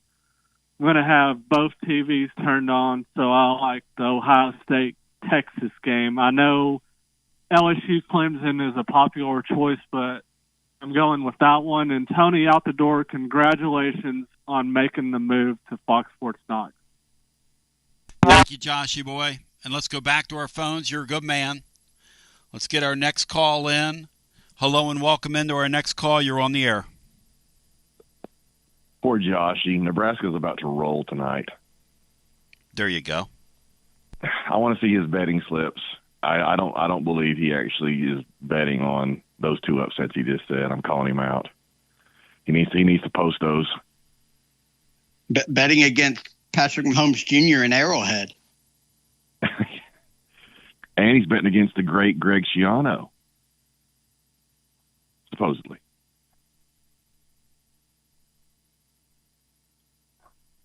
Tony, congrats, man. I think it's a great thing you teaming up with all those guys over there at Fox. Those are a bunch of good dudes. It's going to be beautiful, man. I'm really, really happy for you. Yeah, it's going to be really fun. We're greatly looking forward to it, man. We really are. And you're still doing the fifth quarter fan reaction, and Russ is still going to do his thing post game. All that's still going to stay the same. That's correct. Yes, sir. Both shows will continue. That's beautiful. Yep. TLD Logistics Overdrive. Still doing that. Still doing that. It all stays the same. Yep. Man, this is fantastic. You're still going to have your app and be on the other app, both options? Yes, that's correct. Yep. Wow. Man, this is a win-win-win. Yep. We don't get many of those these days, but that's awesome. No, you don't. You don't get many win-win-wins. That's right. Yeah. Okay. What are we? We're 46 hours out. And first 3 plays of the ball game. That'd be tomorrow. The first drive's only going to be the first drive's only going to be 1 play, so I don't know what to tell you on that. I mean, what's that? What's going to happen? What's the 1 play? Hit it.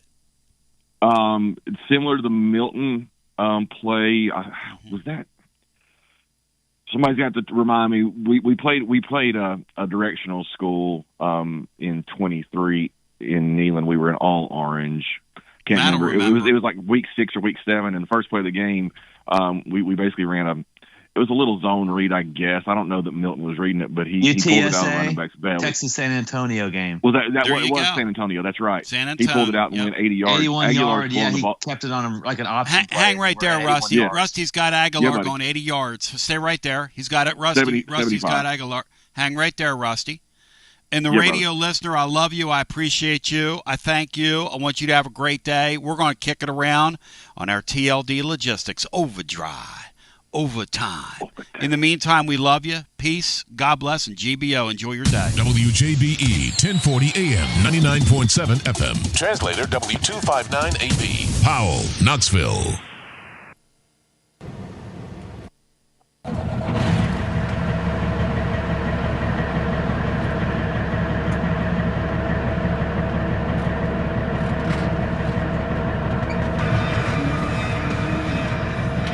It's TLD Logistics Overdrive Overtime, presented by TLD Logistics.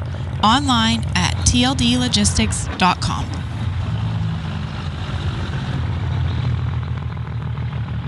And now let's go to the guys with today's edition of TLD Logistics Overdrive Overtime. And there we go. All right, Rusty, so if it's not the Tennessee game, what's the one you're dialed into, most looking forward to? Matt had a great one. Mine's LSU Clemson. I just think that's inordinately interesting, however that thing goes. It sets a table for the rest of the year. It would definitely be the Texas-Ohio State game, but at the same time as ours, so you can't really be locked into it. I mean, it's going to be, I'll have it on a secondary TV. Yeah, I'm probably with. I don't know how it could be.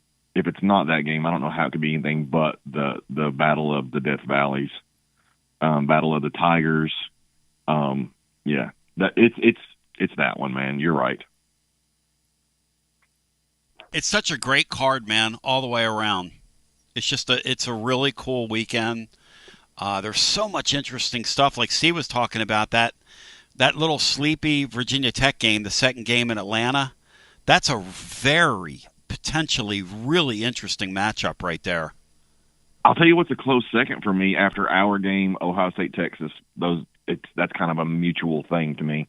And then the second for me after the Clemson LSU game is I'm excited for Miami Notre Dame. I'm ready for a little Catholics versus convicts again. That's a really good point, man. I mean, that's like a sneaky fun game, Matt. Matt, do you think Miami, who has a very talented roster, do they have anything for Notre Dame, Matt? What do you think? Oh yeah, they do. They're obviously really talented.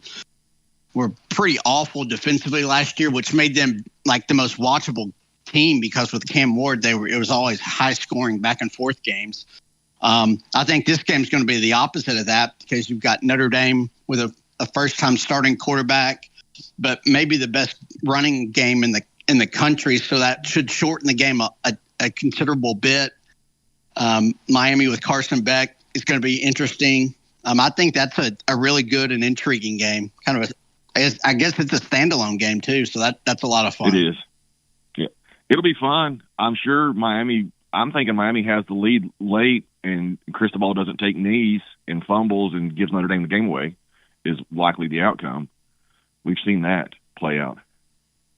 It's going to be interesting, guys. I'll tell you what, this Freeman guy, he's done a really nice job at Notre Dame. Done a heck of a good job. Great dude, man. Love that. Love that guy. And he's a good dude, and he's got an infectious way about him too. It's exactly right, man. He's got an infectious way. Last thing, I'm thinking about hopping on the red eye tomorrow night. I've been checking flight times. I can fly out like at 9 o'clock my time and get to land in Atlanta at like 5:18 a.m. Atlanta time on Saturday morning, then fly back out about 9 o'clock Saturday night. Can that guy that was in Atlanta and called earlier, can he pick me up at the airport? I don't know. The T. Martin guy? I don't know if he's in our dimension to pick you up at the airport, but maybe. If you could figure out a way to get into his dimension. if you can set that up, that would be phenomenal.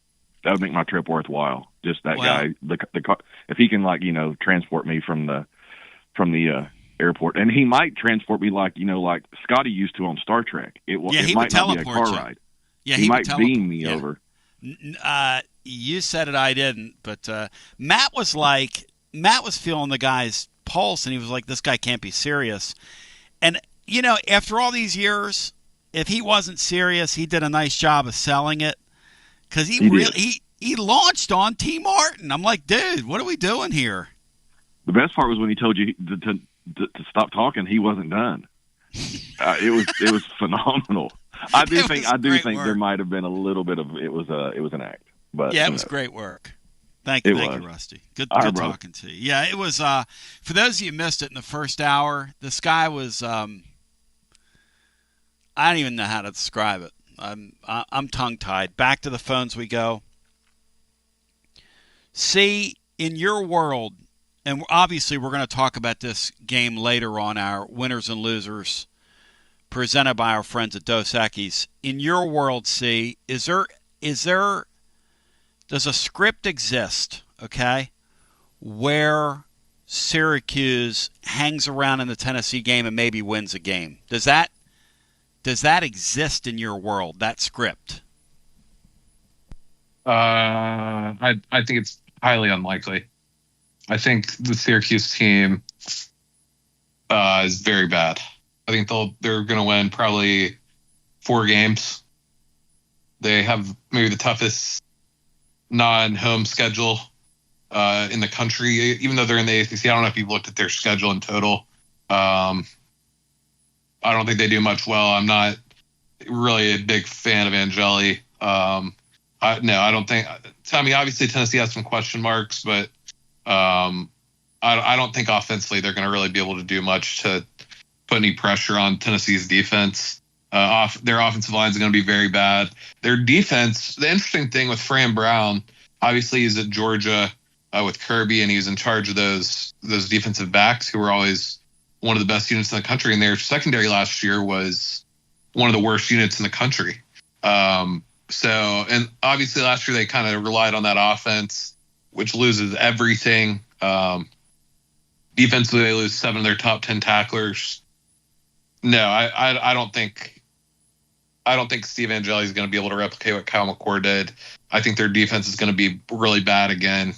I don't think it's going to say much about Tennessee. I think Tennessee is just a lot more talented than them. Heupel, I think, will have Aguilar looking at least serviceable against this atrocious defense. I don't think it's going to be much of a contest in the second half, and I don't think it's going to say a lot about Tennessee. I know you guys have been talking. I think Tennessee has 8 games that you'd have to really screw up to lose. So it's a 4-game schedule for me, and it doesn't start Saturday. Matt, in your mind, do you share? Because you and I both think Tennessee is going to roll, but the question becomes: is there a scenario on the board where this becomes a losable game? Matt, how do you answer that? And then, Brian, I want you to answer that as well. I mean, there's certainly ways that Tennessee could lose it. The turnovers that directly lead to Syracuse points. A couple of explosive plays that they hit downfield. Tennessee, just struggling in the red zone. Maybe, I mean, there's a lot of things that would have to happen, I think, for Syracuse to win. But I mean, it's within the realm. I mean, if Syracuse kind of has a unique defensive look that Tennessee isn't prepared for, kind of like Arkansas last year, and maybe Tennessee struggles the whole first half before making adjustments, and it's a lower scoring game, and that's 1 or 2 plays, those fluky type plays could flip it, but it's hard to envision that. I just think Tennessee is just going to overwhelm them defensively, and which is going to give Tennessee the ball a lot. And I think Tennessee will be able to run the ball pretty well, and then eventually hit a couple of explosive plays like they did in that NC State game. I think it's a lot similar to that game. And I think that NC State team was a lot better than the Syracuse team. And Matt, what you're describing is, to me, that's getting pulled into a college football game. That they come out there, they do something that you're kind of not ready for, or they're executing better than you think. And then all of a sudden you're in the middle of one of these college football games. And that's in Tennessee's spot, you don't want to get in the middle of a college game. You want this thing to go conventionally. You want to beat them up at the line of scrimmage, kind of run them over like you did NC State last year, and then we can laugh about it in the second half. Brian, do you see any way that Syracuse can drag Tennessee into the mud and beat the Vols? Well, they have Power 4 players, but they're not high-level Power 4 players. So by the first thing I mentioned, that would be part of it if they really end up with some that we think are not as good, but they end up being better than everyone thinks. And if Aguilar struggles at all and isn't really on his game or plays poorly, then that might be a ticket to them getting into the game. But I think I think Syracuse's chances of winning the game are probably less than 20%, significantly. A lot would have to go wrong for Tennessee. A lot would have to go right for Syracuse. Their margin for error, I don't think, is nearly as wide. AC, as a 13-point favorite, what is the percentage chance of winning a game? What are the numbers there? Just the raw numbers. 13.5-point favorite. I guess it'd be better to look at the money line, because obviously every 13.5-point favorite is. Let me pull up the money line here and see what Tennessee is, because every 13.5-point favorite in an NFL game and a college game are different. See, Tennessee on the money line is minus. Well, while I look this up, I think that the Aguilar thing would be the only way. If Aguilar is careless with the ball, and the reason I'm not too concerned about that is just because of Heupel and his offense and the historical numbers for his quarterbacks. They really don't put the ball in harm's way that much. So that's why I'm not really. I mean, that would have to be what it is, in my opinion. Is Aguilar goes out there and throws a pick six and a couple other short fields, things like that would have to be what happens. But looking at the money line here, it looks like about 86% probability, depending on what book you look at, something like that. Tennessee has about 87% chance of winning, is what the numbers say. Just looking at the betting numbers. Brian Hartman's all over that. Back to the phones we go. It's TLD Logistics Overdrive Overtime. Hi, welcome in. You're on the air. Hey, Tony. It's Richard. Hey, Richard. Good to talk to you, buddy. Yeah, good to be on the show. See, and Matt and Brian. Wonderful Thursday. Like I said, to me, college football is the official start day today with all the games happening. And real quick, Tony, I think I'm gonna go down to Neighbors, one of our nice sports bar areas and stuff that we got. I'm gonna watch that Boise State South USF game. Check out our old offensive coordinator and see how he does against Boise State, since that's a good early kickoff today. The thing is, Richard, they've spent the offseason. South Florida is trying to carve out a niche for themselves. That's a huge opportunity for them tonight. Oh, absolutely. Huge opportunity. Very interesting game in that early portion this evening. Oh, yeah, absolutely. And before we get to a little UT talk, Tony, I'm going to recommend something that I actually bought for myself for my low back issues and stuff that I wanted to try, and I've absolutely have loved it. Getting up, moving, and walking, and walk various things that you do in life. I recommend you just check into it. It's a company called Stoko, Stoko, and they make the gear. And what I bought was shorts down to my knees that come up over my low back. And it's got cables that tighten down and give you a lot of support and strength when you're moving and walking, lightly jogging, various things. That they also make athletic pants and stuff. Wow. Look into it, Tony. I absolutely will. Thank you. So, looking forward to, of course, like we said, the game. I think Tennessee covers pretty easily. But, Tony, this has a chance to be an even bigger weekend. I'm sure you probably heard a little bit, but it looks like that the big wide receiver, the number one wide receiver in the country, is going to make it happen this weekend. If not today, to Tennessee. And one of the best defensive ends in the country plays in Huntsville is also going to make his move to Tennessee this weekend as well. So Tennessee football has a chance on the field to dominate, and if these two things happen on the recruiting trail this weekend, Tony, it basically puts Tennessee's class as good as anybody's in the country. Things are transitioning for a very, very huge weekend for Tennessee football.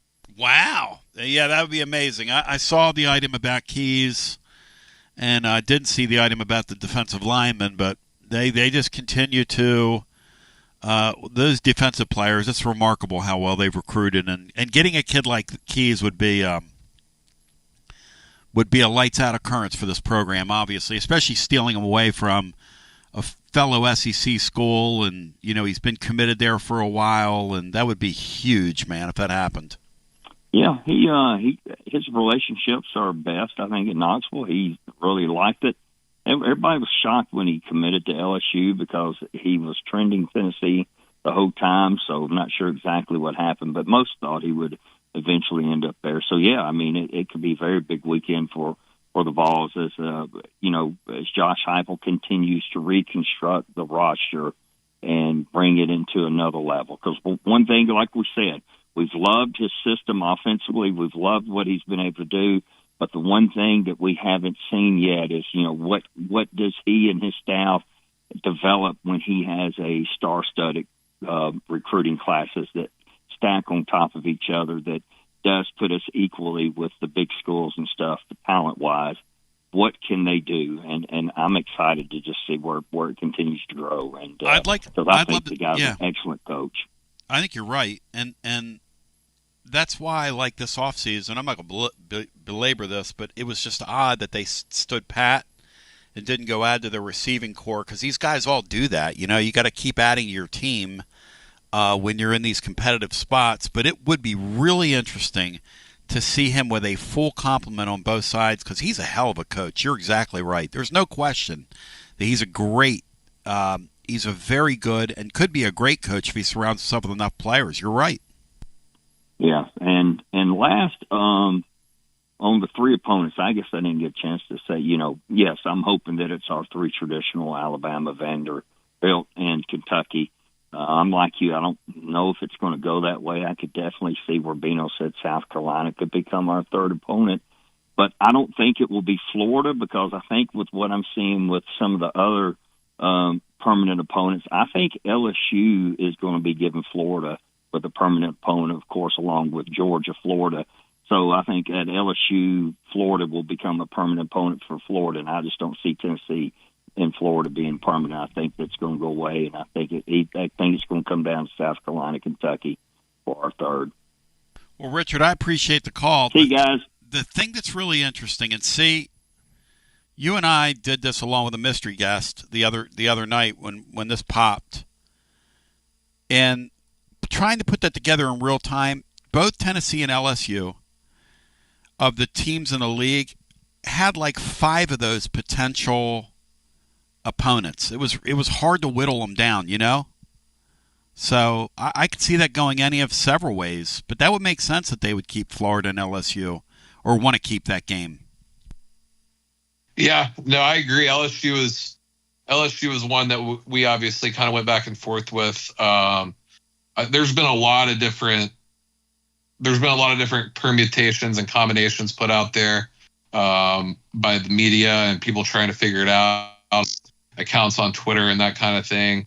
I am very interested to see. I think obviously we have, as you've talked about, as everybody knows, Vandy and Alabama soon to be locks, and then that third one could be Kentucky, South Carolina, Florida, any of those three, I think. But yeah, LSU could have Arkansas, Florida, Ole Miss. What do you do with A&M? So yeah, there's a lot of different ways to go, but I think it's going to be interesting to see how much they weigh competitive balance with kind of the the best games for TV. That's kind of what it's going to come down to, I think. And Matt, that's the thing about this, like we don't know yet, is are they worried about competitive balance or are they worried about TV matchups? Part of me wants to say the league is beyond trying to worry about TV matchups, and part of me wants to say they want to keep the Tennessee and Florida game because it is a television matchup of the last 30 years. Yeah, that will be interesting to see. I mean, I just think with 9 league games, you're going to have those TV matchups regardless of if they're permanent opponents or not. Yes. I mean, you're going to keep. I mean, obviously, there's some of the non-negotiables that are going to be there, but like Bama LSU will be an interesting one, kind of like Tennessee Florida, because for TV purposes, if they go that direction, then I think those two are probably going to be permanents. But if they try to go with the traditional stuff, then I do think you could mix it up a little bit. Really, really going to be interesting to see. And let's go back to the phones. And again, we did the exercise last week, and while we were doing it, the two things occurred to us was that LSU has about 1 million teams you could go with. Texas really only has about 3. The Texas thing, and the way we did it eventually early on was kind of scattershot, and then C kind of took the exercise over, and we closed teams out as you went. And C, Texas was really the first team we closed out. Texas with the Oklahoma Red River shootout, that stays. There's no way they're going to pull them away from A&M. And then the third one is just such a natural fit, Arkansas, the old Southwest Conference opponent, which gives Arkansas a little seat at the dance in terms of having a traditional rivalry, and then you close Texas out. Some of the lesser schools, see, were really hard to come up with the 3. It's almost like, and a Kentucky fan got mad at me when I said this the other day on the show, but you almost use some of those teams to fill out the dance card. You have to, the lower part of the league, right? Yeah, and I think Georgia and Texas were easy. Georgia, I thought, with Auburn, Florida, and then South Carolina, I thought that was another one that seemed pretty straightforward, but there aren't many teams, like you said, that are that straightforward. There's a lot of teams that have 1 or 2 that make a lot of sense, and then you can go anywhere with the rest of them. Like you said, with Kentucky, Mississippi State, Vandy, Missouri, those type teams, you can kind of just plug them in as necessary to kind of make the rest make sense and fill in the dance card, as you say. So yeah, I mean, I think there's a lot of different ways they could go with it. I don't think whether Kentucky and Mississippi State are playing every year or Mississippi State is playing Auburn every year, I don't think that's really a big concern to the SEC, as long as it preserves some of the really important games in being able to do that. My friends at TLD Logistics, they're online at tldlogistics.com. Remember, they have a terrific brokerage division. Those of you that are in the business know what I'm talking about.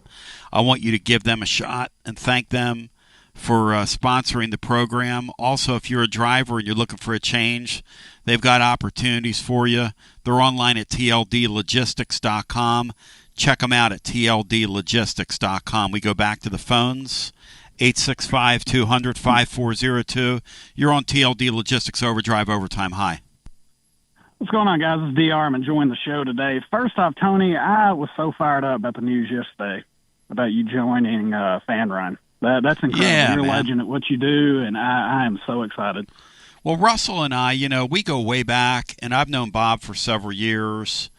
And, Ryan and I talked, just to give you a little, I mentioned this on the blog, but we were talking yesterday about this. Ryan and I talked 2 years ago about this deal, and I basically told him, hey, I want to see what you do with this thing. I want to watch. And Laura and I, we went and met with him.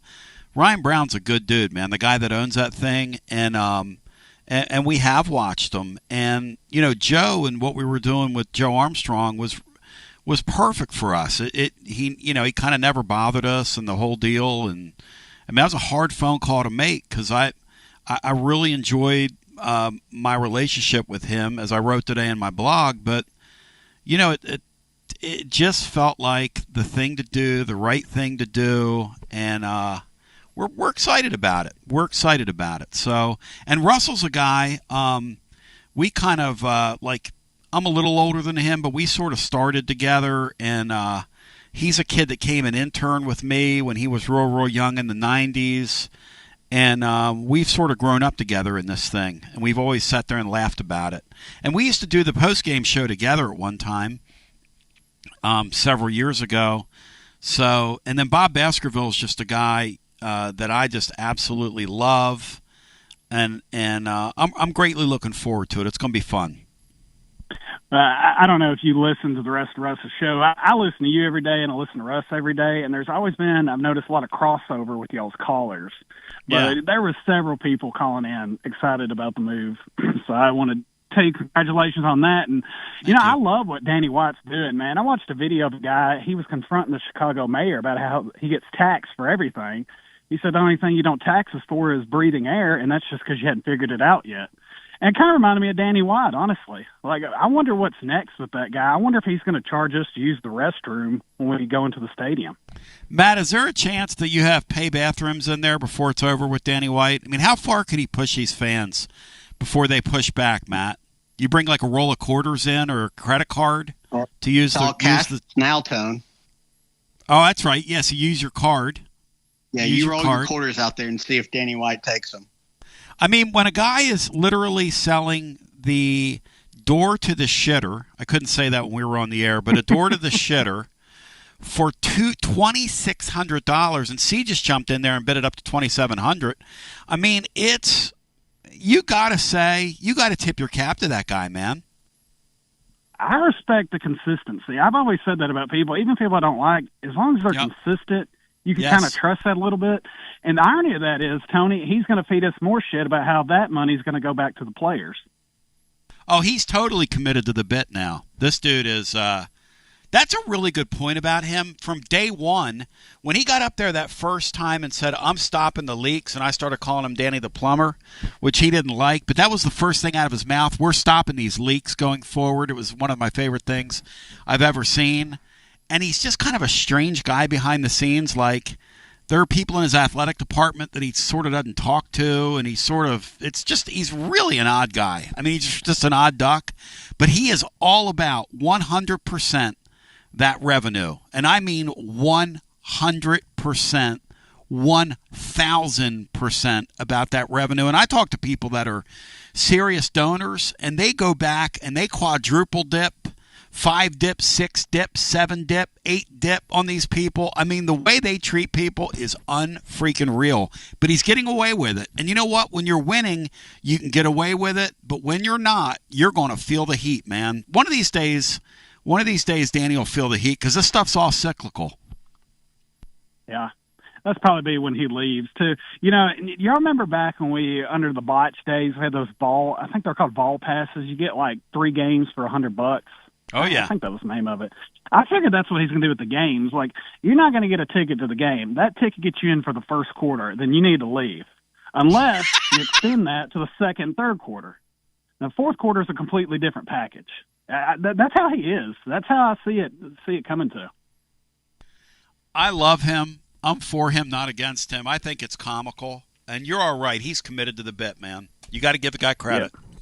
Yeah, I look forward to being back in there next Saturday and hearing him say, pay these prices and pay even more. You have a good day, guys. Thank you, brother. A guy the other day, Matt, put a thing on there when they were bragging about their revenue, and he said to Danny, he said, what, why? I mean, it was about the increase. What's it going up to next year, guys? Is a 4% they announced even before like camp broke. 4% in 2026, and then they said, well, that's just a rough estimate. It could be more than that. But a guy wrote below that, because people are starting to drag him on Twitter a little bit, because they really think that people love this revenue stuff, that they take these victory laps. I was talking with just some different people that are around the deal, and they're trying to encourage them, hey, you really don't want to throw that stuff in the fans' face, and they think the fans just love it. And it's very tone deaf. It's very strange the way these people think. They think the fans are really into how much revenue they're raising. No, the fans are weary. Fans are getting weary of dipping into their checkbooks. And my favorite thing, Matt, about this era is they're making more money from television than they ever thought possible, and they never thought about giving fans a break. It never even has crossed their minds, Matt. No, they just continue to increase. Not even stay the same. It just continues to increase, even though, like you said, TV revenue is far beyond what anybody ever dreamed of it being, 15 or 20 years ago. But you can buy the door to the shitter for now 20. If you want to beat C, you got to get to 2,800. Well, Tony, I was going to say one of the reasons that I'm outside of wanting to have that door in my kitchen is I think it would be pretty cool if I could, say I bid $3,000 and win it. Maybe I could get next year's annual report when they release it. That's kind of a goal of mine. Let's go back to our $3,000. Let's go back to our phones and get our next call in. Hello and welcome. Hi, Tony. What's going on, man? There he is. What's up, my man? How you doing, Josh? Doing wonderful. Hey, it's a beautiful day up here in East Tennessee. I can kind of feel it in the air, Mike Dixon, Tony Basilio. It's almost that time again. Brother, when you walk outside in the morning and it's 55 degrees and there's that chill in the air, I mean, there's just nothing like it, is there? Oh, it's great. Yeah, especially for big guys who don't like 90 degrees. Interesting. I'm sure you really enjoyed that summer we had, Josh. Yeah, it's wonderful. But hey, Tony, speaking of TV contracts and all that, did you see McMurtry's piece yesterday about the Big Ten? They're going to add 2 more. Mm-mm. Yeah. Big Ten's growing to 20? They're growing to 20? Yeah. Everybody's saying Kansas, and the other one's the question. So I wonder if they break the bubble. I wonder if they break the bubble and grab one of those ACC teams. I wonder if that's their play. Yeah. Everybody has their eyes on North Carolina.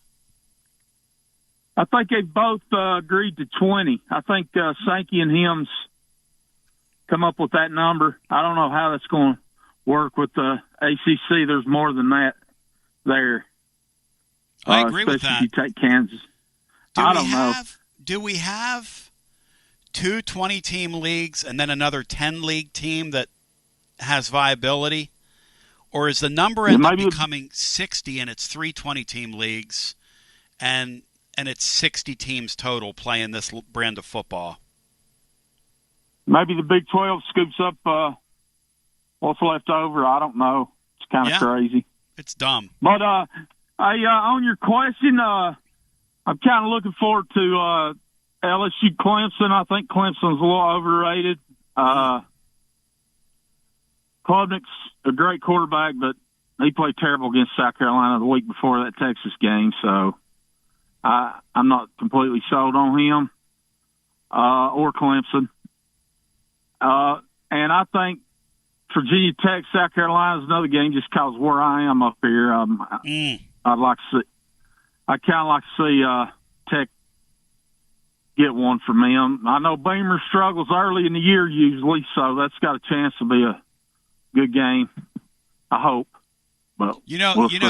that Tech program, that's a shame that in the NIL era it looks like they've slid, because I think those people love their college football and they got a cool little program there. That's a fun little stadium. Yeah, I think they screwed up when they turned down I thought the SEC wanted Tech instead of Missouri. I may be wrong, but I thought they wanted Tech, and Tech and Virginia, there was some deal where they didn't want to split up. So I think that happened at the state level. I remember that. That was a couple iterations ago, couple of expansions ago, and the word was that they at the state level they wouldn't let those 2 schools split up. That was the story. But hey, Tony, I don't ever remember a season where I went into it with there's nobody on the offensive side that's really produced anything. Yep.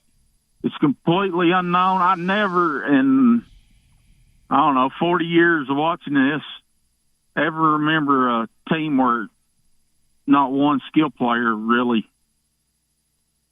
came back. Hey, Matt, odd. can you think, Matt and Brian, and see, you guys have better brains than me. Can you guys think of anything close to this? This level of production that we're bringing back, Matt? Heupel's first year was pretty similar. Butch's first year was probably that way. Ari Small was like the only guy that had really done anything for you. Because remember, Cedric Tillman hadn't done anything yet. Yeah. So that one, and like Brian said, Butch's first year, because you flipped all those, Tyler Bray and Hunter and Cordell Patterson, you flipped all those guys. You returned your offensive line, and that was it. So that would maybe be another one. But no, it's right. There's just so much uncertainty, and you just really don't know how anything's going to play out. And the odd thing, guys, and this is the odd thing about this deal, is that this is a guy in his 5th year. You guys pointed to first years. First years, we understand that. When it's your 5th year, it's really strange. And I don't know if that's a part. AC, is that a part of modern college football now? And the portal, and there are just seasons like this? Or is this an atypical year, what's happening in Knoxville, with literally returning 0 production, essentially, outside of Miles Kitzelman? I think it is going to become more and more commonplace in the portal, but obviously the Nico thing, and just kind of, this is an extreme version of that, to have none. I know you have Kitzelman, but you have really nothing else as far as running backs, receivers, quarterback, all being brand new. And I know you have Bishop, who had a little bit as well, but for it to be this extreme in year 5, I do think is atypical even for the portal. But if you'd had Nico back, even with all the new weapons around him, I think people would be a lot more. It would feel a lot different, I guess, if you kind of knew what you were getting and had some hope for improvement at quarterback. Not that Aguilar can't be better than Nico, but to have that familiarity, even with all the newcomers, and Mike Matthews would have been he's kind of Nico's guy and that thing. I don't know. It feels really strange. I think it does feel similar to Heupel's first year, as far as just going into these games with 0 expectation of anything offensively. I think that's the closest thing I can compare to. And it is weird that in year 5, you kind of have a feel of year 1, which is kind of how it feels to me offensively anyway. Hey, Josh, I was doing a couple of like radio hit appearance kind of things, and people want answers, and they're like, well, what about at wide receiver? And I'm going, I have no idea. Because I don't think they on Blaster. Because I don't think they know. I don't think they know, nobody Josh. Knows. Yeah, I don't think the coaches know. Nobody really knows. I think they try to lean on Booth and then take a few shots and then just kind of fill it out, I guess. Who knows? Yeah, I'm with Watson Brown. Tony. Yep, they're going to let it rip a couple times. Go ahead. On this permanent opponent deal, the only thing that I really looked at it, and I don't think they're going to give South Carolina, Georgia, Florida, and Tennessee as the 3. I mean, and I don't think they'll give Florida. I don't think they'll give Florida, LSU, Georgia, and Tennessee. I think that's well thought out. Kentucky is Tennessee and Louisville's really their 2 big rivals.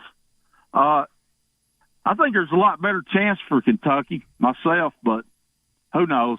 Anyway, see you Danny guys. Dollars. Yep, Danny Dollars needs to earn his money. Go back to Virginia Tech thing. They weren't in the same conference until I think the late 2000s, were they? Because Virginia Tech didn't join the ACC until recently, and so that's what a few years later when. Yeah, there was an iteration, Bri. There was one of these expansions where, it looked like one of those schools was going to break away from the other, and they said no, At the state level, they said we just got you together. Yeah, we're not going to let you happen. In fact, we're going to put you together. Yeah, that's why they pulled them into the ACC. But when these schools, and I would hate it to be in a fan base where my school's fighting for survival. That would really suck to get locked out of this thing. Because it's going to happen to some schools, I think. Or do they just go 60, guys? Is that what you guys think ends up happening and they don't lock anybody out? They just go 60? No, I think there will be schools locked out. I think we've kind of started to see it already at a lower level with what happened with Memphis. I think there's going to be schools locked out. I think there's going to be schools that are already in that might get locked out, if that makes sense. Like a Mississippi State, like Vanderbilt. I don't. Northwestern, Purdue, Northwestern. Do you? I think there's schools Matt? that are out. Like Virginia seems to be almost. It almost seems to be a lock that they're going to end up in the Big Ten once that grant of rights is up. And I think so. I think there's Clemson's going to get a spot at the table. There's schools that are not in the SEC or Big Ten that I think are probably safer right now than some of the schools like Northwestern and Vandy that are in the league. So kind of like what happened with Tulane. Various members down through the years. That's pretty interesting stuff, guys, if you sit around and think about that stuff. You agree with that, Matt, that they could pull the plug on a Vanderbilt? Somebody like that? Yeah, absolutely. Especially if a school like Vandy, they've had their commitment to athletics has not always been there. They just kind of collect a check. And I mean, even somebody like Mississippi State, I think you would have concerns about when you talk about anything, less than like this 60. If you talk like 40 or 45 or something, like a team like Mississippi State could get even locked out depending on how it plays out. So it's hard to see more than just the SEC and Big Ten surviving like on an equal footing. So I don't know how big those two leagues get, but anything outside of that feels like it's kind of that second tier. I wonder if they grow those things to 25 each. I wonder if that's what we see. It ain't going to be 20. 20's not enough. But, guys, it's been great. Matt, look forward to seeing your offering tomorrow. It's going to be unbelievable, Andy. C, I'll talk to you later on Winners and Losers presented by our friends at Dos Equis. It's going to be unbelievable. And by the way, we were talking about Danny. Danny's getting ready to announce something on the basketball front you're going to see, and Rick Barnes is going to get rewarded. So good for him. We love you. We appreciate you. I want to thank my friends at TLD Logistics. Peace and GBO.